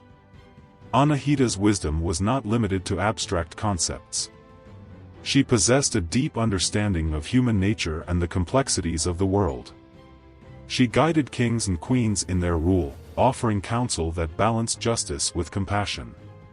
She inspired poets and artists to create works of beauty and enlightenment. As the centuries passed, Anahita's cult spread throughout the Persian Empire and beyond. Her image adorned coins, statues, and reliefs, becoming a symbol of hope and prosperity. People from all walks of life paid homage to her, seeking her blessings for fertility, abundance, and wisdom. One such devotee was a young woman named Yasmin. Having lost her husband in a tragic accident, she found herself alone and desperate. With a heavy heart, she made a pilgrimage to Anahita's temple, praying for guidance and solace. As Yasmin approached the altar, she felt a surge of warmth and comfort. Anahita's presence filled the temple, her radiant aura enveloping all who entered. In that sacred space, Yasmin poured out her grief and her fears. To her astonishment, Anahita answered her prayers. In a gentle voice that seemed to flow from the depths of her soul, the goddess spoke words of wisdom and encouragement. She reminded Yasmin of her own strength and resilience, and she promised to guide her through her darkest days. Bolstered by Anahita's blessing, Yasmin returned home with a renewed sense of purpose. She dedicated her life to helping others, becoming a healer and a source of comfort for those in need. And as the years went by, she never forgot the goddess who had shown her the path to hope and healing. The cult of Anahita flourished for centuries, its influence reaching far and wide. Her legacy lived on in the hearts of the Persian people, who continued to revere her as the embodiment of fertility, water, and wisdom.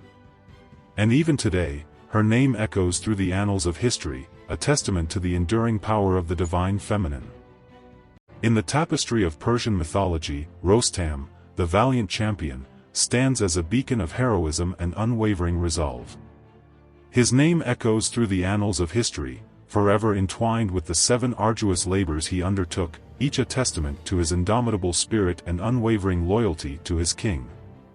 The first labor, the White Demon. Rostam's first labor was to slay the White Demon, a monstrous creature that terrorized the land of Mazandaran. With his trusty steed, Raksh, and his enchanted mace, Rostam ventured into the demon's lair, a labyrinthine cave filled with darkness and despair. After a fierce battle, Rostam emerged victorious, his mace dripping with the demon's blood. The second labor, the Black Demon. Undeterred by his first triumph, Rostam embarked on his second labor, to vanquish the Black Demon, an even more formidable foe. This time, he faced the demon in a desolate wasteland, where the sun scorched the earth and the wind howled like a banshee. With unwavering determination, Rostam fought valiantly, his mace shattering the demon's armor and sending it crashing to the ground. The third labor, the Simurgh. Rostam's third labor was to capture the Simurgh, a mythical bird of immense wisdom and power. The Simurgh resided atop Mount Alborz, a towering peak shrouded in clouds. Rostam scaled the treacherous slopes, his every step a testament to his endurance. Finally, he reached the summit and confronted the Simurgh, who tested his worthiness with riddles and challenges. Impressed by Rostam's intellect and courage, the Simurgh agreed to aid him in his future endeavors. The fourth labor, the Dragon.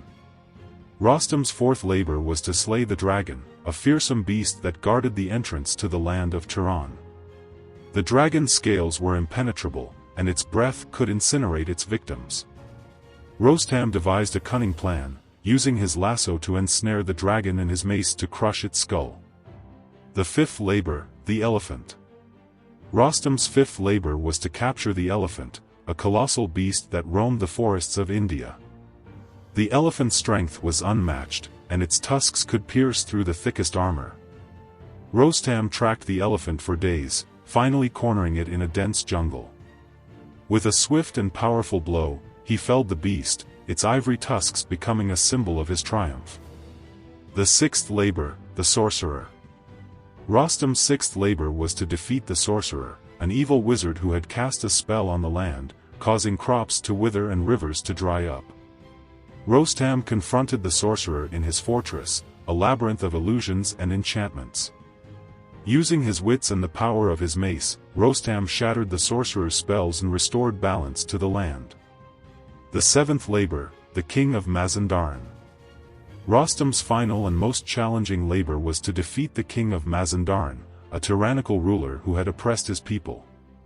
The king possessed a magical mace that could shatter mountains and a suit of armor that rendered him invulnerable. Rostam engaged the king in a fierce battle that lasted for days.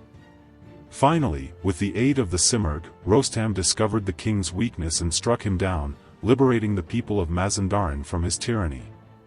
With the completion of his 7 labors, Rostam's name became synonymous with heroism and unwavering loyalty.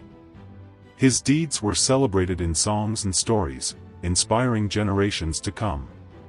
And so, the legend of Rostam, the champion of Persia, continues to be passed down through the ages, a testament to the indomitable spirit that resides within us all.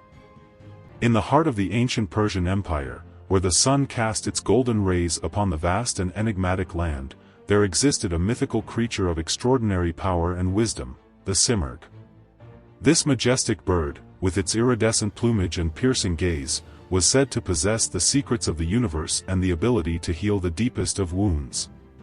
Legend had it that the Simurgh's nest was perched atop the legendary Mount Kaf, a towering peak that reached into the heavens. Its feathers were said to be as soft as silk and as radiant as the morning sun. Its eyes held the wisdom of ages, and its voice could soothe the troubled soul. One fateful day, a young prince named Zal was born with a strange and debilitating condition. His skin was covered in white feathers, and his body was weak and frail. The royal court was filled with despair, for they feared that the prince would never be able to rule. In their desperation, the king and queen sent messengers far and wide to seek a cure for their beloved son. After months of searching, they heard whispers of the Simurgh, the mythical bird with healing powers. With renewed hope, they dispatched a group of their finest warriors to Mount Kaf. The warriors journeyed for weeks, braving treacherous mountains and perilous forests. Finally, they reached the base of Mount Kaf and began their arduous ascent. As they climbed higher, the air grew thin and the cold became unbearable. But they pressed on, driven by their determination to save the young prince. After days of relentless climbing, they reached the summit of Mount Kaf.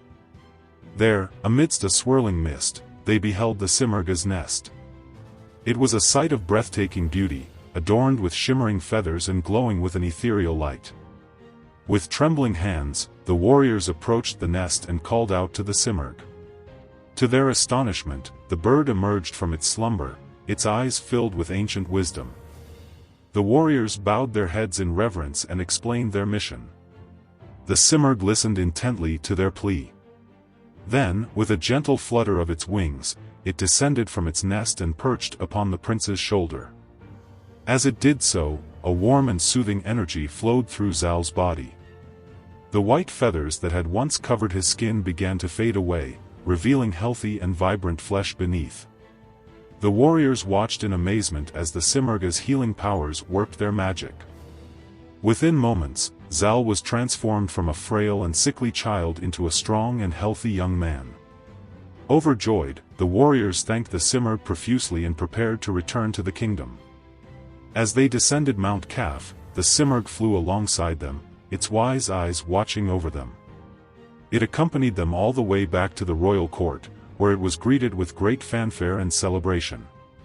From that day forward, the Simurgh became a symbol of hope and healing throughout the Persian Empire. People from all walks of life sought its wisdom and guidance, and its feathers were said to possess miraculous properties. And so, the legend of the Simurgh, the mythical bird with immense wisdom and healing powers, was passed down through generations, inspiring awe and wonder in the hearts of all who heard it. Years later, when Zal ascended to the throne, he ruled with wisdom and compassion, guided by the teachings of the Simurgh. He became known as Zal the Wise, and his kingdom flourished under his benevolent rule.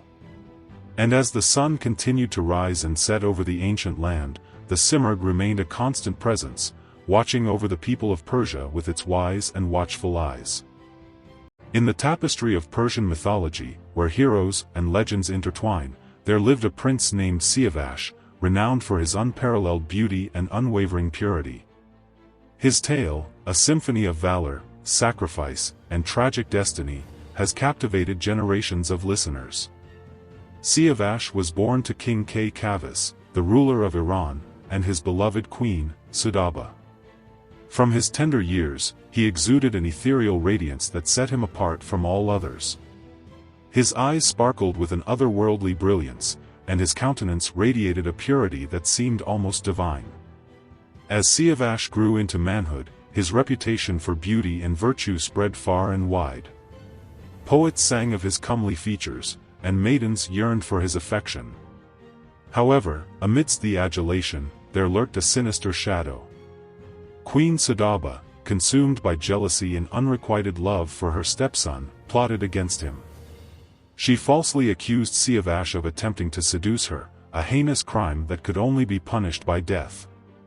King Kay Khosrow, blinded by rage and suspicion, ordered his son to undergo a series of trials to prove his innocence. Siavash emerged unscathed from each ordeal, his purity and honor intact. Yet, the king's heart remained heavy with doubt. In desperation, Siavash sought refuge in the court of King Afrasiab of Tehran, Iran's sworn enemy. Afrasiab, recognizing the prince's noble character, welcomed him with open arms.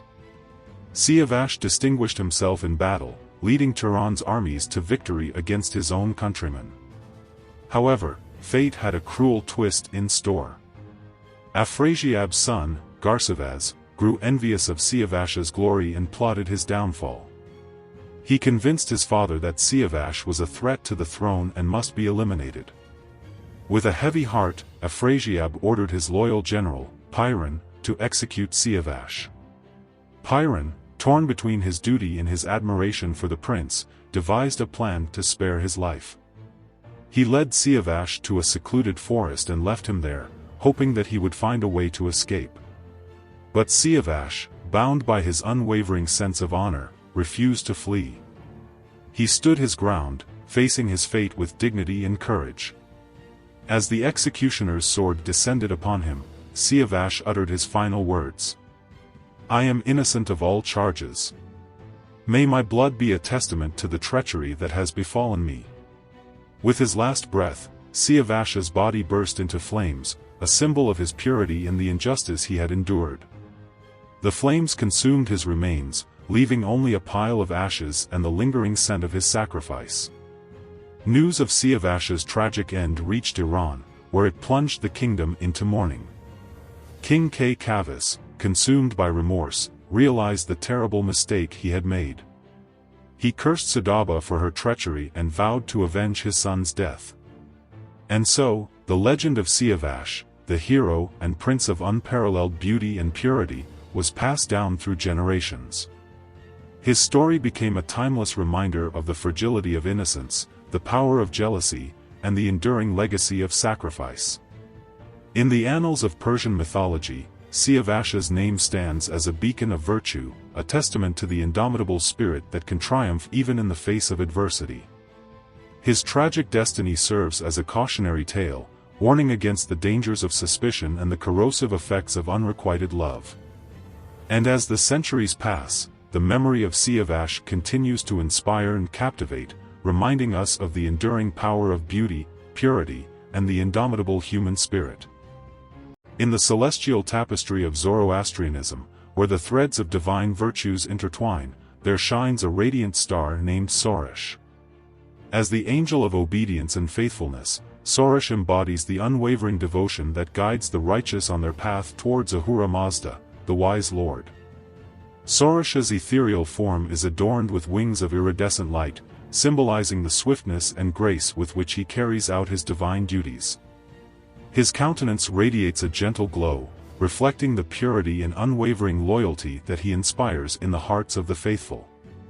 As the celestial messenger, Sorosh serves as the intermediary between Ahura Mazda and humanity. He descends from the heavenly realm to convey divine revelations, guiding the righteous on their spiritual journey. His words, imbued with wisdom and compassion, ignite the flame of faith within their souls. Sorosh's unwavering obedience to Ahura Mazda is a testament to his unwavering devotion. He stands as a beacon of loyalty, reminding the faithful of the importance of adhering to the divine laws and principles. Through his example, he inspires them to walk the path of righteousness, even in the face of adversity.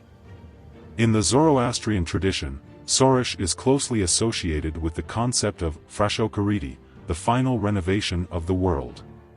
He is believed to play a pivotal role in the triumph of good over evil, heralding the dawn of a new era of peace and harmony. As the guardian of faithfulness, Sorosh protects the righteous from the temptations of falsehood and deceit. He whispers words of encouragement in their ears, reminding them of the importance of keeping their promises and honoring their commitments. Through his guidance, the faithful remain steadfast in their beliefs, even when faced with challenges and trials. Sorosh's presence is felt in every act of obedience and faithfulness.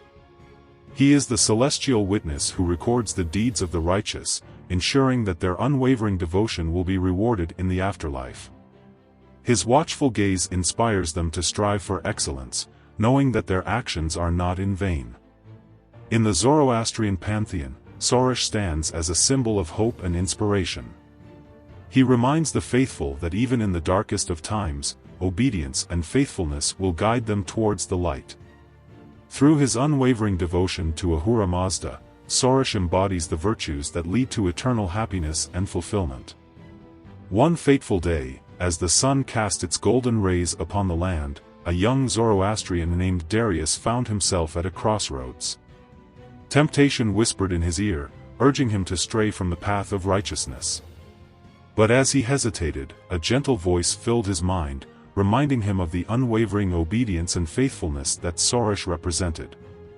Inspired by Sorosh's example, Darius resisted the temptation and chose the path of virtue.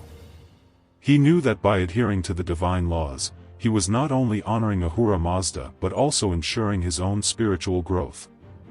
As Darius continued on his journey, he encountered countless challenges and trials. Yet, through it all, Sorosh's presence remained a constant source of strength and guidance.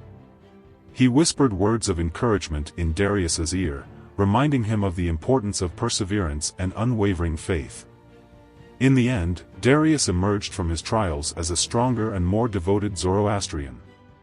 He had learned the true meaning of obedience and faithfulness, and he carried Sorosh's teachings in his heart for the rest of his days. And so, the legend of Sorosh, the angel of obedience and faithfulness, continues to be passed down through generations of Zoroastrians.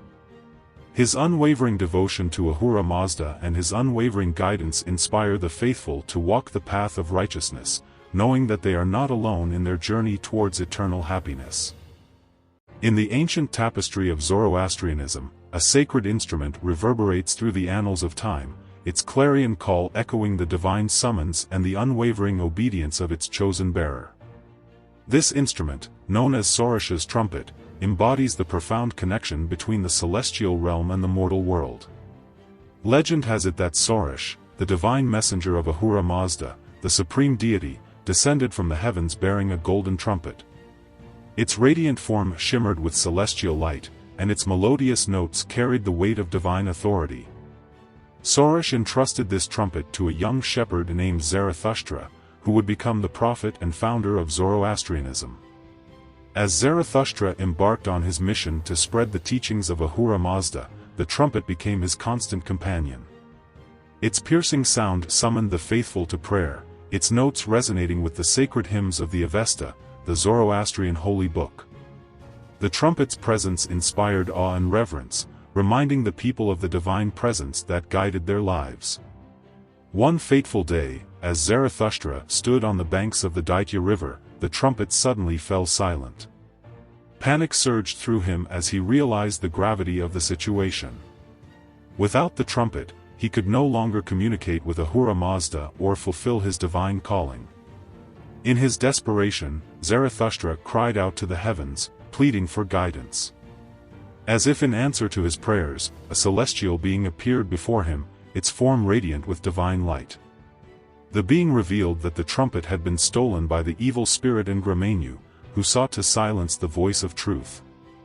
Undeterred, Zarathustra set out on a perilous quest to retrieve the stolen trumpet. He traversed treacherous mountains, navigated treacherous rivers, and faced countless dangers. Along the way, he encountered wise sages and benevolent spirits who offered him aid and encouragement. Finally, after a year of arduous searching, Zarathustra reached the lair of Angra Mainyu. The evil spirit guarded the trumpet fiercely, but Zarathustra's unwavering faith and determination proved insurmountable. With a mighty blow, he shattered the chains that bound the trumpet and reclaimed it from the clutches of darkness. As Zarathustra returned to the Deity river, the trumpet once again filled the air with its celestial melody. The faithful rejoiced, their hearts filled with renewed hope and inspiration. The trumpet's sound became a symbol of divine calling and obedience, reminding the people of their sacred duty to follow the path of righteousness. Throughout the centuries, the Sorosh's trumpet has remained a revered symbol in Zoroastrianism. It is depicted in countless works of art, from ancient sculptures to modern paintings. Its image adorns temples and homes, serving as a constant reminder of the divine connection that binds humanity to the celestial realm. The trumpet's legacy extends beyond its physical form. It represents the unwavering obedience of Zarathustra, who dedicated his life to spreading the teachings of Ahura Mazda. It embodies the divine calling that summons each individual to fulfill their unique purpose in the grand tapestry of existence. In the modern world, the Sorash's trumpet continues to inspire and guide Zoroastrians. Its sound echoes through the halls of temples, calling the faithful to prayer and reminding them of their sacred duty to live in accordance with the principles of truth, justice, and compassion. As the sun sets on the horizon, casting a golden glow upon the ancient land of Persia, the sound of the Sorash's trumpet lingers in the air, a timeless reminder of the divine calling that unites humanity with the celestial realm. In the ethereal realm of ancient Persia, where the Zoroastrian faith took root, there existed a divine entity of unparalleled grace and abundance, Spenta Armaiti, the goddess of earth and fertility. Her name, meaning holy devotion, echoed the profound reverence with which she was held by her worshippers. Spenta Armaiti was not merely a deity of the physical realm. She embodied the very essence of life and growth, nurturing the earth's bounty and fostering the well-being of all living creatures. Her presence was felt in the verdant meadows, the flowing rivers, and the towering mountains that adorned the land. As the guardian of the earth, Spenta Armaiti possessed an intimate connection with the natural world. She watched over the seasons, ensuring that the rains came at the right time and the crops flourished. She protected the animals from harm and guided them to fertile pastures. Her touch brought forth abundance, transforming barren lands into thriving oases. But Spenta Armaiti's influence extended far beyond the physical realm. She was also the embodiment of spiritual fertility, nurturing the growth of wisdom, compassion, and righteousness within the hearts of her followers. Her teachings emphasized the importance of cultivating a pure and virtuous life, free from greed, envy, and deceit. One day, as Spenta Armaiti walked through a lush forest, she encountered a young shepherd named Zarathustra. Struck by his intelligence and spiritual yearning, she revealed to him the sacred truths of the Zoroastrian faith. Zarathustra became her chosen prophet, spreading her message of hope and renewal throughout the land. Together, Spenta Armaiti and Zarathustra taught the people the importance of living in harmony with the earth and with one another.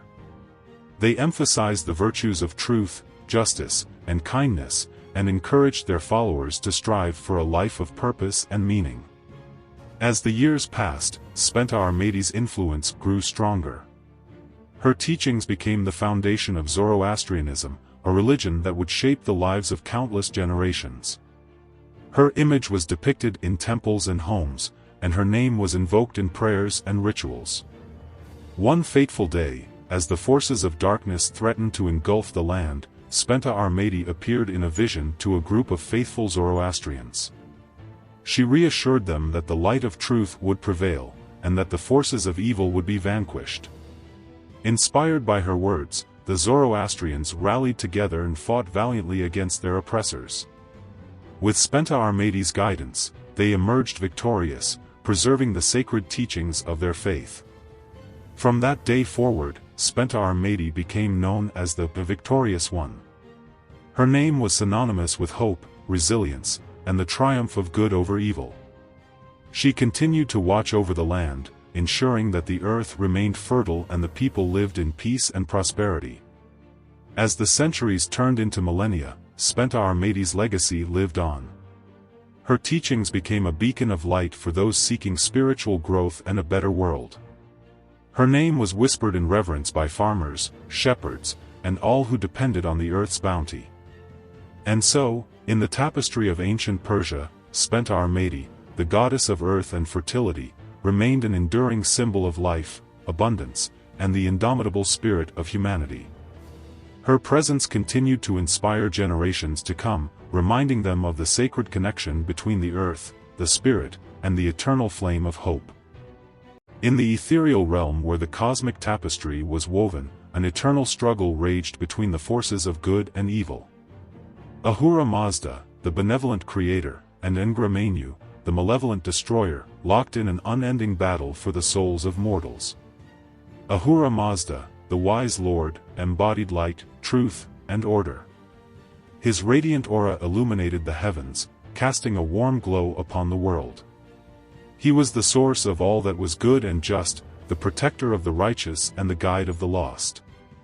Angra Mainyu, the evil spirit, represented darkness, falsehood, and chaos.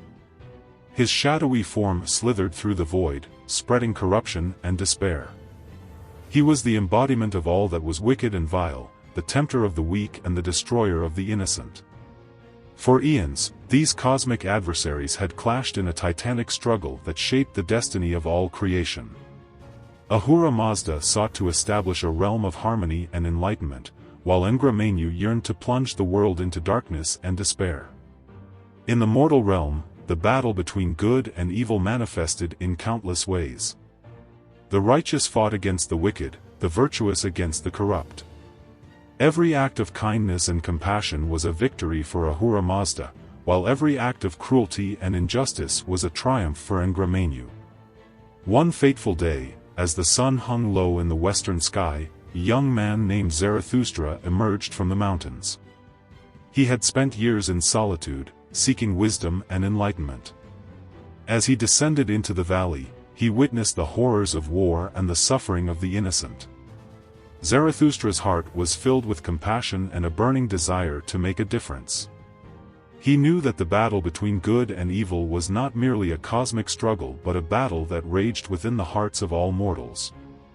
With a voice that resonated with truth and conviction, Zarathustra preached the teachings of Ahura Mazda. He spoke of the importance of good thoughts, good words, and good deeds. He taught that by choosing the path of righteousness, mortals could align themselves with the forces of light and overcome the darkness within. Zarathustra's words ignited a spark of hope in the hearts of the weary and the oppressed. People from all walks of life flocked to hear his teachings, eager to find solace and guidance in a world torn apart by conflict. As Zarathustra's influence grew, so too did the wrath of Angra Mainyu. The evil spirit unleashed his minions upon the young prophet, seeking to silence his voice and extinguish the light he had brought to the world. But Zarathustra remained steadfast in his faith. He knew that the battle between good and evil was not one that could be won by force alone. It was a battle that would be fought in the hearts and minds of all mortals. With unwavering determination, Zarathustra continued to spread his message of hope and redemption. He taught that even in the darkest of times, the forces of good could prevail. He urged his followers to embrace compassion, forgiveness, and the pursuit of knowledge. As the years passed, Zarathustra's teachings became a beacon of light in a world shrouded in darkness. His words inspired countless souls to choose the path of righteousness and to fight against the forces of evil. And so, the eternal struggle between Ahura Mazda and Angra Mainyu continued, but now it was a struggle that was fought not only in the cosmic realm but also in the hearts of all mortals. For as long as there was good and evil in the world, the battle would rage on, an eternal testament to the indomitable spirit of humanity. In the ethereal realm of ancient Persia, where the Zoroastrian faith held sway, there existed a formidable deity known as Varathragna, the embodiment of victory and war. His name, meaning victorious, echoed through the annals of history, inspiring awe and reverence among his followers. Varathragna was depicted as a majestic warrior, clad in gleaming armor and wielding a golden spear. His piercing gaze could strike terror into the hearts of his enemies, while his unwavering determination propelled him to triumph over adversity. As the patron of warriors and the protector of the righteous, he was invoked by soldiers and kings alike, seeking his favor in battle. One fateful day, as the Persian army faced a formidable foe, Varathragna descended from the heavens, his presence heralded by a thunderous roar.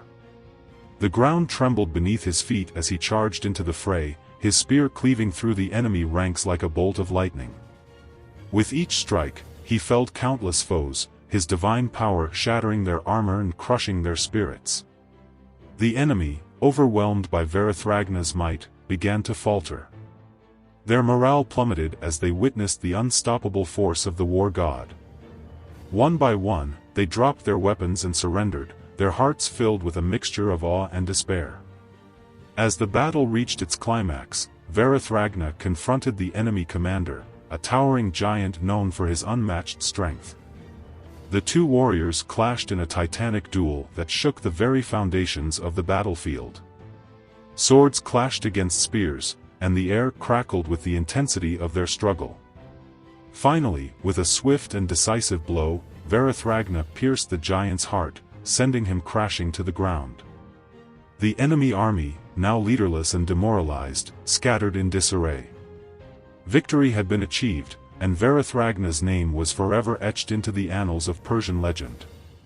But Varathragna's role extended beyond the battlefield. He was also a protector of the righteous and a champion of justice. Those who sought his favor were granted strength, courage, and the ability to overcome adversity. He was a beacon of hope for the oppressed and a source of inspiration for all who dared to fight for what was right. One such individual was a young shepherd named Ardashir. As he tended his flock in the remote mountains, he was attacked by a band of ruthless bandits.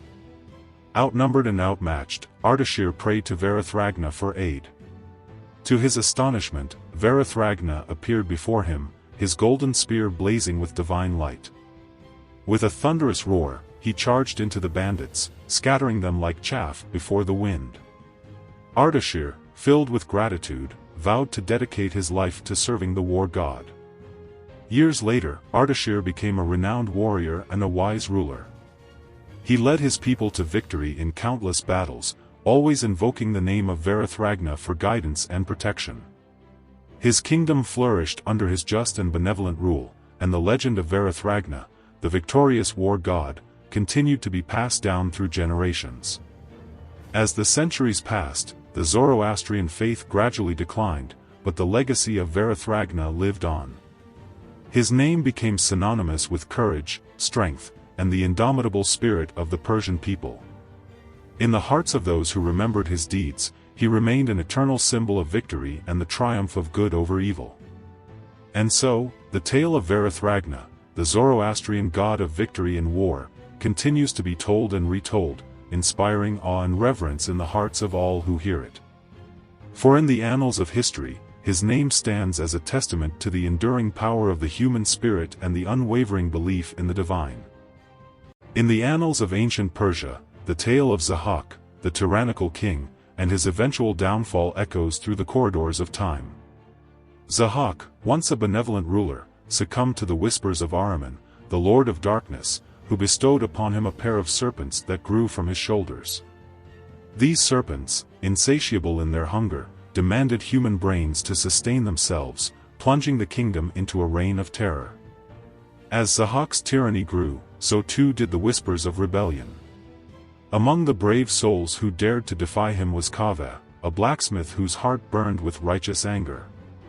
Kaveh rallied the oppressed masses, forging an apron of leather from the skins of his slain comrades.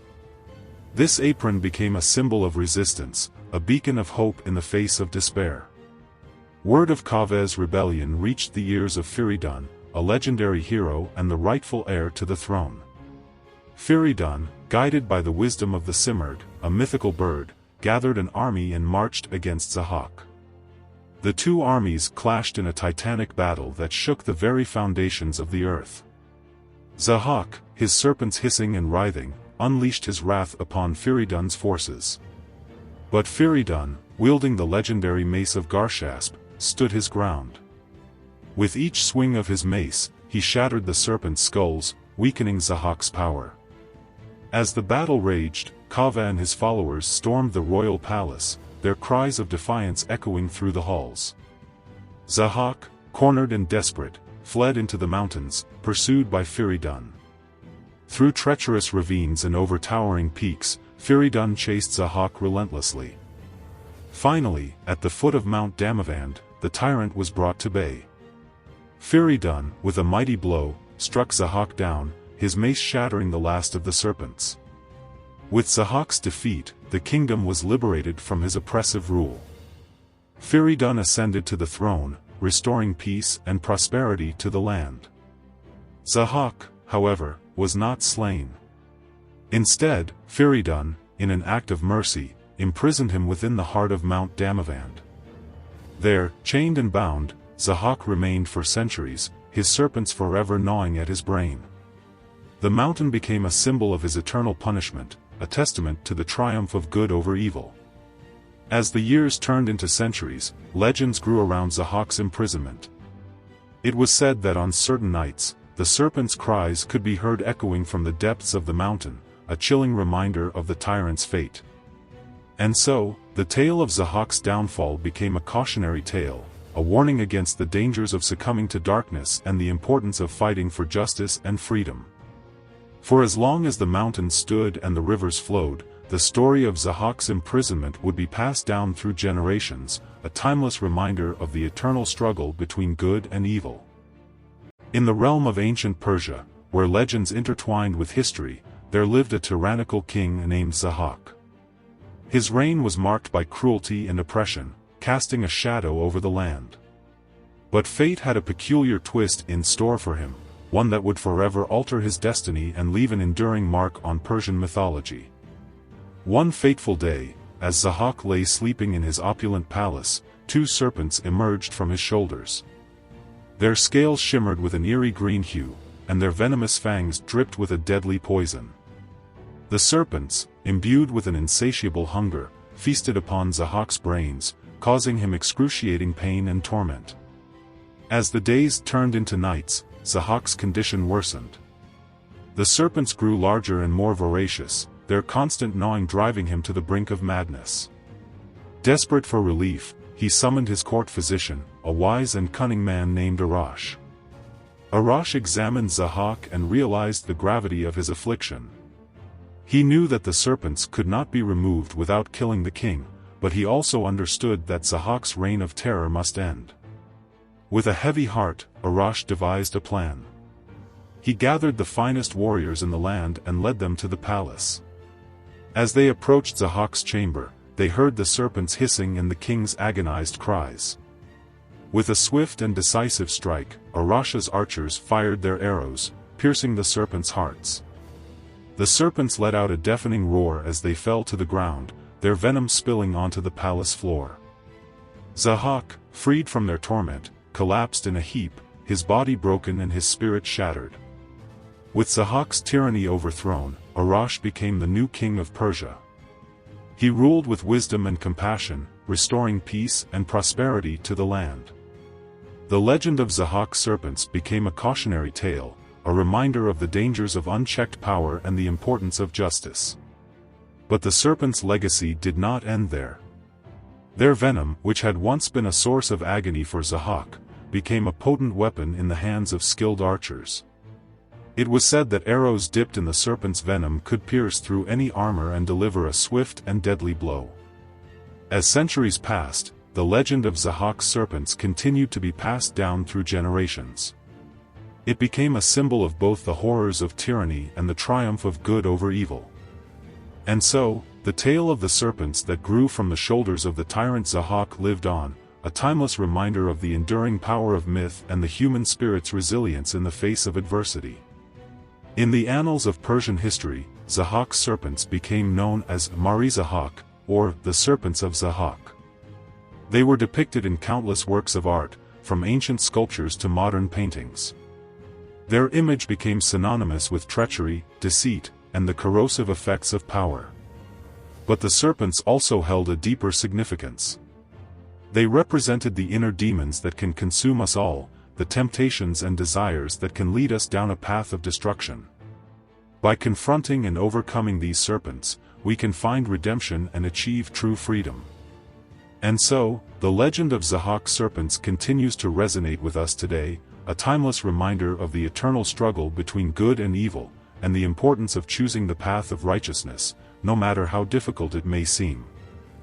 In the heart of ancient Persia, nestled amidst the verdant hills of Kangavar, lay a sacred spring that whispered tales of devotion and purification. It was the Anahita's sacred spring, a sanctuary dedicated to the revered goddess Anahita, the protector of waters and the bringer of fertility. The spring emerged from the depths of the earth, its crystal-clear waters bubbling forth with a gentle murmur. It cascaded into a series of pools, each adorned with intricate carvings and inscriptions that paid homage to the goddess. The air was thick with the scent of incense and the sound of prayers whispered by pilgrims who came from far and wide to seek Anahita's blessings. Legend had it that the spring was created by Anahita herself, who descended from the heavens to quench the thirst of the parched land. As the waters flowed, they carried with them the goddess's divine essence, making them sacred and purifying. Pilgrims believed that bathing in the spring would cleanse them of their sins and grant them fertility and prosperity. The sanctuary surrounding the spring was a testament to Anahita's power and influence. It was a vast complex of temples, courtyards, and gardens, all adorned with exquisite artwork and architecture. The main temple, dedicated to the goddess, was a marvel of engineering, its towering columns and vaulted ceilings creating a sense of awe and reverence. Within the temple, a colossal statue of Anahita stood resplendent, her flowing robes adorned with precious jewels. Her serene expression and gentle gaze seemed to radiate peace and tranquility. Pilgrims would gather before the statue, offering prayers and sacrifices in her honor. The courtyards of the sanctuary were filled with lush gardens, where flowers bloomed in vibrant hues and the sound of birdsong filled the air. Pilgrims would stroll through the gardens, seeking solace and inspiration amidst the beauty of nature. They believed that the flowers and plants were sacred to Anahita, and that their fragrance carried her blessings. As the sun began its descent, casting a golden glow over the sanctuary, the pilgrims would gather at the edge of the spring. They would immerse themselves in the sacred waters, their bodies and souls cleansed by the goddess's touch. The water was said to have healing properties, and many believed that it could cure illnesses and bring good fortune. After bathing, the pilgrims would don white robes and gather in the temple for a sacred ceremony. They would chant hymns to Anahita, offering her their gratitude and devotion. The air would fill with the sound of their voices, creating a symphony of praise that echoed through the halls of the sanctuary. As the ceremony reached its climax, the high priestess would perform a ritual dance, her movements graceful and fluid. She would invoke the goddess's presence, asking for her blessings upon the pilgrims and the land. The pilgrims would watch in awe, their hearts filled with a sense of connection to the divine. With the ceremony concluded, the pilgrims would return to their homes, carrying with them the blessings of Anahita. They would spread the word of her power and grace, inspiring others to seek her protection and guidance. And so, the Anahita's sacred spring continued to be a place of worship and purification for centuries to come. It was a sanctuary where the faithful could connect with the divine, find solace in nature, and receive the blessings of the goddess who watched over them. In the annals of Persian legend, the name Zahak reverberates with infamy, a tale of tyranny, deceit, and the triumph of good over evil. Zahak, a descendant of the ancient Pishdadian dynasty, was a man of ambition and cunning. Driven by an insatiable thirst for power, he sought to usurp the throne from his rightful heir, Jamshid. With the aid of Ahriman, the Lord of Darkness, Zahak devised a treacherous plan. One fateful night, Ahriman appeared to Zahak in the guise of a cook and offered him a delectable dish. Unbeknownst to Zahak, the dish was laced with a potent potion that would forever alter his destiny. As Zahak savored the meal, two venomous snakes slithered from his shoulders, their fangs dripping with poison. The snakes, a manifestation of Ahriman's curse, became an inseparable part of Zahak's being.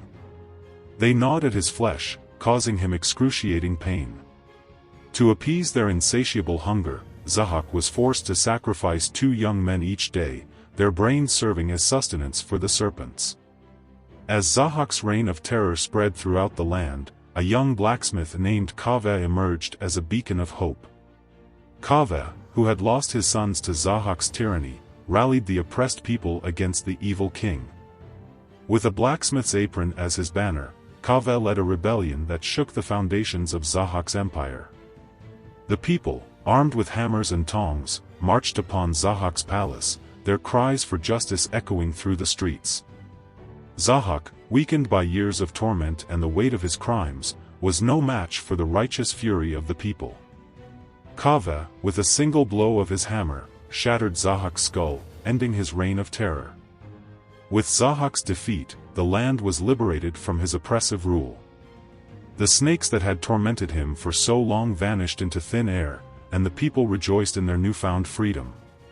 Kaveh, hailed as a hero, became the new king of Persia. He established a just and prosperous kingdom, where the memory of Zahak served as a cautionary tale against the dangers of tyranny and the power of the people united. And so, the legend of Zahak, the tyrannical king with snakes growing from his shoulders, became a timeless reminder of the eternal struggle between good and evil, and the indomitable spirit of those who fight for justice. In the realm of ancient Persia, where legends intertwined with history, there lived a valiant warrior and wise counselor named Zal, the father of the legendary hero Rostam. Zal's lineage traced back to the mythical Simurgh, a benevolent bird of immense power. As a child, he was abandoned on Mount Alborz, where the Simurgh found him and raised him as her own. Under her watchful gaze, Zal grew into a man of extraordinary strength and wisdom. His prowess in battle was unmatched. With his trusty bow and arrow, he could pierce the hearts of his enemies from afar. But it was his wisdom that truly set him apart. Zal possessed a deep understanding of human nature and the complexities of the world. One fateful day, Zal was summoned to the court of King Manucher. The kingdom was facing a dire threat from the Turanian army, led by the formidable Afrasiab. Zal's counsel was sought, and he advised the king to send his most valiant warriors to confront the invaders. Among those chosen was Rostam, Zal's own son. Rostam was a young man of immense strength and courage, but he lacked the wisdom and experience of his father. Zal knew that Rostam would need guidance, and he vowed to accompany him on his perilous journey. As they rode into battle, Zal shared his wisdom with Rostam. He taught him the importance of strategy, patience, and compassion. He warned him of the dangers of pride and recklessness. Rostam listened intently, absorbing his father's teachings like a sponge. The battle was fierce and bloody. Rostam fought valiantly, but he was outnumbered and outmatched. Just when all hope seemed lost, Zal intervened. With his powerful bow, he shot down Afrasiab's most skilled warriors, turning the tide of the battle. Together, father and son led the Persian army to victory. Rostam's name became synonymous with heroism, while Zal's wisdom and guidance were celebrated throughout the land. In the aftermath of the war, Zal continued to serve as a trusted advisor to King Manucher. He helped to rebuild the kingdom and establish peace and prosperity. He also played a pivotal role in the education of his grandson, Sohrab, who would one day become a legendary warrior in his own right. As the years passed, Zal's wisdom and strength became legendary. He was known as the Sage of Persia, and his counsel was sought by kings and commoners alike. He lived a long and fulfilling life, leaving an enduring legacy that would inspire generations to come. And so, the tale of Zal, the father of Rostam, became a timeless epic, passed down through the ages. It is a story of courage, wisdom, and the unbreakable bond between a father and son. In the realm of ancient Persia, where legends intertwined with reality, there lived a wise and enigmatic figure named Zal. Born with radiant white hair and piercing blue eyes, Zal possessed an extraordinary intellect and a heart filled with compassion. As a young prince, Zal was exiled to the desolate Mount Alborz by his father, Sam, who feared his unusual appearance. Abandoned and alone, Zal wandered the barren slopes, his spirit heavy with sorrow. One fateful day, as Zal sat upon a rocky outcrop, his gaze fell upon a magnificent creature soaring through the sky. Its plumage shimmered with iridescent hues, and its wings spanned the heavens like a celestial tapestry. It was the Simurgh, the legendary bird of wisdom and prophecy. The Simurgh descended gracefully towards Zal, its piercing gaze meeting his own. In that instant, a profound connection was forged between the wise prince and the mythical bird. The Simurgh spoke in a voice that resonated with ancient knowledge, "Fear not, young Zal. I have come to guide you on your path." Zal's heart leapt with joy and wonder. He had heard tales of the Simurgh's wisdom, but never had he imagined encountering it in person. Together, they embarked on a perilous journey through the treacherous mountains. As they traversed the rugged terrain, the Simurgh shared its secrets with Zal. It taught him the language of birds, the healing properties of herbs, and the mysteries of the cosmos. Zal listened intently, his mind absorbing the vast knowledge imparted by his feathered mentor. One evening, as they rested beneath a starlit sky, the Simurgh revealed a prophecy that would forever alter Zal's destiny. "You are destined to become a great king, Zal," it said. "But your path will be fraught with challenges. Remember, the wisdom you have gained will guide you through the darkest of times." Zal's heart swelled with both excitement and trepidation. He knew that the path ahead would be arduous, but he was determined to fulfill his destiny. With the Simurgh's blessing, he bid farewell to his feathered companion and set out on his own. Years passed, and Zal's wisdom and compassion became renowned throughout the land. He ascended to the throne of Persia, ruling with justice and benevolence. The Simurgh's prophecy had come to pass, and Zal's legacy as a wise and beloved king would endure for generations to come. However, Zal never forgot his encounter with the mythical bird. The Simurgh's teachings had shaped his life, and its presence remained a constant source of guidance and inspiration. In the tapestry of his existence, the encounter with the Simurgh was a thread of gold, forever connecting him to the realm of the extraordinary. And so, the legend of Zal and the Simurgh was passed down through the ages, a testament to the enduring power of wisdom, the transformative nature of mentorship, and the unbreakable bond between the human spirit and the wonders of the natural world. In the ancient tapestry of Zoroastrianism, where the eternal battle between good and evil raged, there existed a formidable figure known as Angra Mainyu, the embodiment of darkness and the adversary of Ahura Mazda, the benevolent creator. Angra Mainyu, also known as Ahriman, was not merely an evil spirit but a god of darkness, a malevolent force that sought to corrupt and destroy all that was good. He was the antithesis of Ahura Mazda, the wise and benevolent creator, and the two engaged in an endless cosmic struggle for the souls of humanity. According to Zoroastrian mythology, Angra Mainyu was born from the boundless void that existed before creation. He was the embodiment of chaos, darkness, and destruction, and his sole purpose was to oppose the divine order established by Ahura Mazda. Angra Mainyu possessed immense power and cunning. He created an army of demons and evil spirits known as the Devas, who served as his agents of destruction. Together, they sought to spread darkness and corruption throughout the world, tempting humans with lies, deceit, and violence. One of Angra Mainyu's most insidious strategies was to create doubt and confusion in the minds of mortals. He whispered lies into their ears, tempting them with promises of power, wealth, and pleasure. He sought to turn them away from the path of righteousness and lead them into the abyss of darkness. However, Ahura Mazda was not idle in this cosmic struggle. He created the Spentas, 6 divine beings who represented the virtues of wisdom, truth, justice, piety, devotion, and immortality. These beings served as Ahura Mazda's generals in the battle against Angra Mainyu and his forces. The conflict between Ahura Mazda and Angra Mainyu was not merely a physical battle but a spiritual one.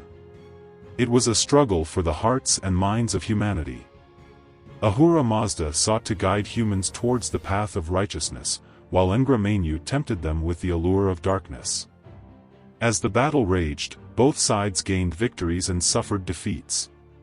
Angra Mainyu brought suffering and destruction upon the world, but Ahura Mazda's divine light always shone through the darkness. He protected the righteous and guided them toward salvation. In the end, the cosmic struggle between Ahura Mazda and Angra Mainyu would continue until the end of time. However, Zoroastrians believed that ultimately, good would triumph over evil. Ahura Mazda would defeat Angra Mainyu and establish a reign of eternal peace and harmony. Angra Mainyu, the god of darkness, was a formidable adversary, but he was not invincible.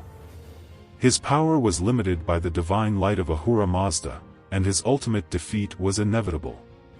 In the tapestry of Zoroastrianism, he served as a constant reminder of the eternal battle between good and evil, and the importance of choosing the path of righteousness. In the annals of Persian legend, the name Arash the Archer reverberates with an unparalleled resonance. His tale, woven into the fabric of Iranian history, narrates the epic feat that shaped the very borders of his beloved homeland. Arash was a renowned archer, his skill unmatched throughout the realm. His arrows, guided by an unwavering hand, could pierce the thickest armor and soar through the air with astonishing accuracy. When the time came for Persia to define its boundaries with neighboring Turan, King Manucher summoned Arash to undertake this momentous task. The king's decree was met with trepidation by the court.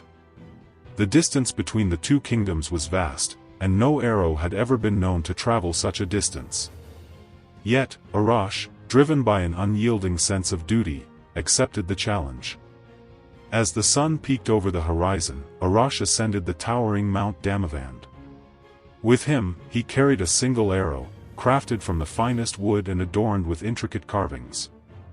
The weight of his nation's hopes rested upon his shoulders. With a deep breath, Arash drew back his bowstring, his muscles straining with the effort. As he released the arrow, a deafening roar filled the air. The arrow shot forth like a bolt of lightning, disappearing into the vast expanse of the sky. Days turned into nights as the people of Persia anxiously awaited news of Arash's arrow.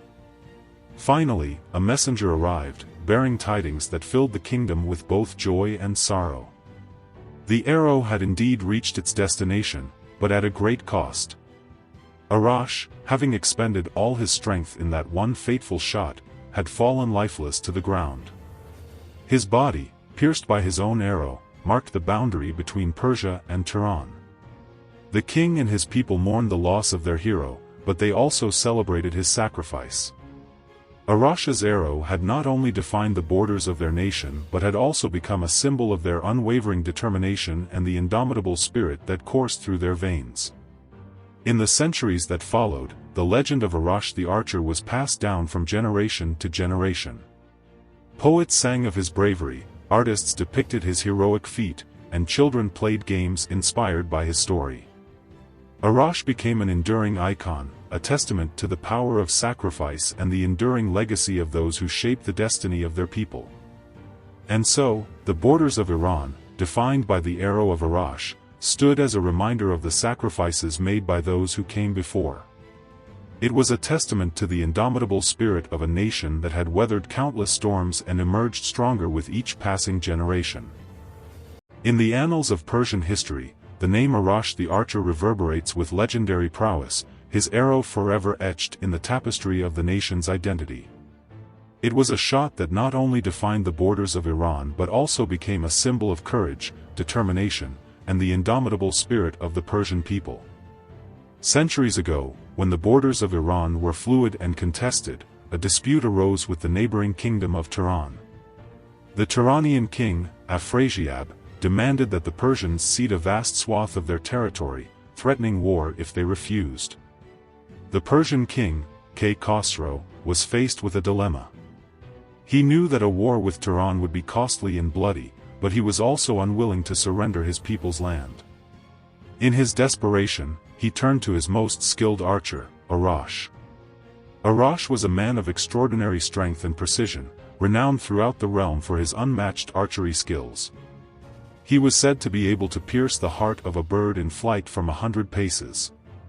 Kay Khosrow summoned Arash to his court and explained the situation. He asked the archer to shoot an arrow that would determine the border between Iran and Turan. Arash accepted the daunting task without hesitation. On the appointed day, Arash ascended to the summit of Mount Damavand, the highest peak in Iran. He took a deep breath and drew his bow, his arrow notched and ready. With all his might, he released the arrow, sending it soaring into the sky. The arrow flew for hours, its trajectory guided by the gods. It traversed vast deserts, crossed towering mountains, and soared over roaring rivers. Finally, it landed on the banks of the Jaxartes River, far to the east of Mount Damavand. The distance covered by Arash's arrow became the border between Iran and Turan, a testament to the archer's extraordinary skill and the unwavering determination of the Persian people. The shot became known as Arash the archer's arrow, and its legend has been passed down through generations. But the story of Arash's arrow is more than just a tale of military prowess. It is a symbol of the sacrifices that people are willing to make for their homeland. Arash's willingness to risk his life to defend his country's borders is an enduring example of patriotism and selflessness. Over the centuries, Arash the Archer has become a national hero in Iran. His name is invoked in songs, poems, and stories, and his image is depicted in countless works of art. He is a reminder of the indomitable spirit of the Persian people and the enduring legacy of their ancient civilization. And so, the legend of Arash the Archer's arrow continues to inspire generations of Iranians, reminding them of the sacrifices made by their ancestors and the importance of defending their homeland. It is a story that will forever be etched in the annals of Persian history, a testament to the courage, determination, and unwavering spirit of a nation. In the ancient realm of Persia, where legends whispered through the sands of time, there lived a formidable creature of chaos and evil, Azi Dahaka, the three-headed dragon. Its colossal form cast an ominous shadow upon the land, its scales shimmering like 1,000 venomous serpents. Azi Dahaka's origins were shrouded in mystery, but it was said to have emerged from the depths of the underworld, a harbinger of destruction. Its three heads, each with its own malevolent gaze, represented the forces of darkness, deceit, and tyranny. The dragon's lair was a desolate wasteland, where the air crackled with malevolence. Its breath was a poisonous miasma that withered vegetation and turned the sky a sickly green. The ground beneath its claws trembled with fear, as if the very earth itself recoiled from its presence. One fateful day, as the sun hung low in the western sky, a young hero named Fereydun ventured into the dragon's lair. Armed with a legendary sword forged in the fires of Mount Damavand, he was determined to vanquish the evil that threatened his people. As Fereydun approached the dragon's lair, the ground shook beneath his feet. The air grew heavy with the stench of sulfur and decay. Undeterred, he pressed on, his heart pounding with both fear and anticipation. Within the lair, Azi Dahaka lay coiled upon a bed of bones. Its three heads hissed and snarled, their eyes glowing with a malevolent fire. Fereydun raised his sword and charged into battle. The clash of steel against scales echoed through the cavern. Fereydun's sword struck with the force of 1,000 thunderbolts, but Azi Dahaka's hide was impenetrable. The dragon's heads lunged at Fereydun, their fangs dripping with venom. Undeterred, Fereydun fought with unwavering determination. He dodged the dragon's attacks and struck with precision. With each blow, he chipped away at the dragon's defenses. As the battle raged, the ground beneath their feet began to crumble. The walls of the lair groaned and threatened to collapse. Fereydun knew that time was running out. With a final surge of strength, he thrust his sword into the heart of the dragon's central head. A deafening roar filled the air as Azi Dahaka's body convulsed and then lay still. The dragon's death sent shockwaves through the realm. The land that had been blighted by its presence began to heal. The sky cleared, and the sun shone brightly once more. Fereydun emerged from the lair victorious, his sword dripping with the blood of the vanquished dragon. He had freed his people from the clutches of evil and restored balance to the land. From that day forward, Azi Dahaka's name became synonymous with chaos and destruction. Its legend was passed down through generations, a cautionary tale of the dangers that lurked in the shadows. And so, the three-headed dragon, once a symbol of terror, became a relic of the past, a reminder that even the darkest of evils can be overcome by the courage and determination of a single hero. In the annals of Persian mythology, the name Bahram V reverberates with tales of valor, hunting prowess, and legendary encounters. As the 11th king of the Sassanid dynasty, Bahram's reign was marked by both military triumphs and a deep-seated passion for the chase. Born in 420 AD, Bahram inherited a vast empire that stretched from the Caspian Sea to the Arabian Peninsula. From a tender age, he displayed an extraordinary affinity for hunting, spending countless hours in the wilderness, honing his skills with bow and arrow.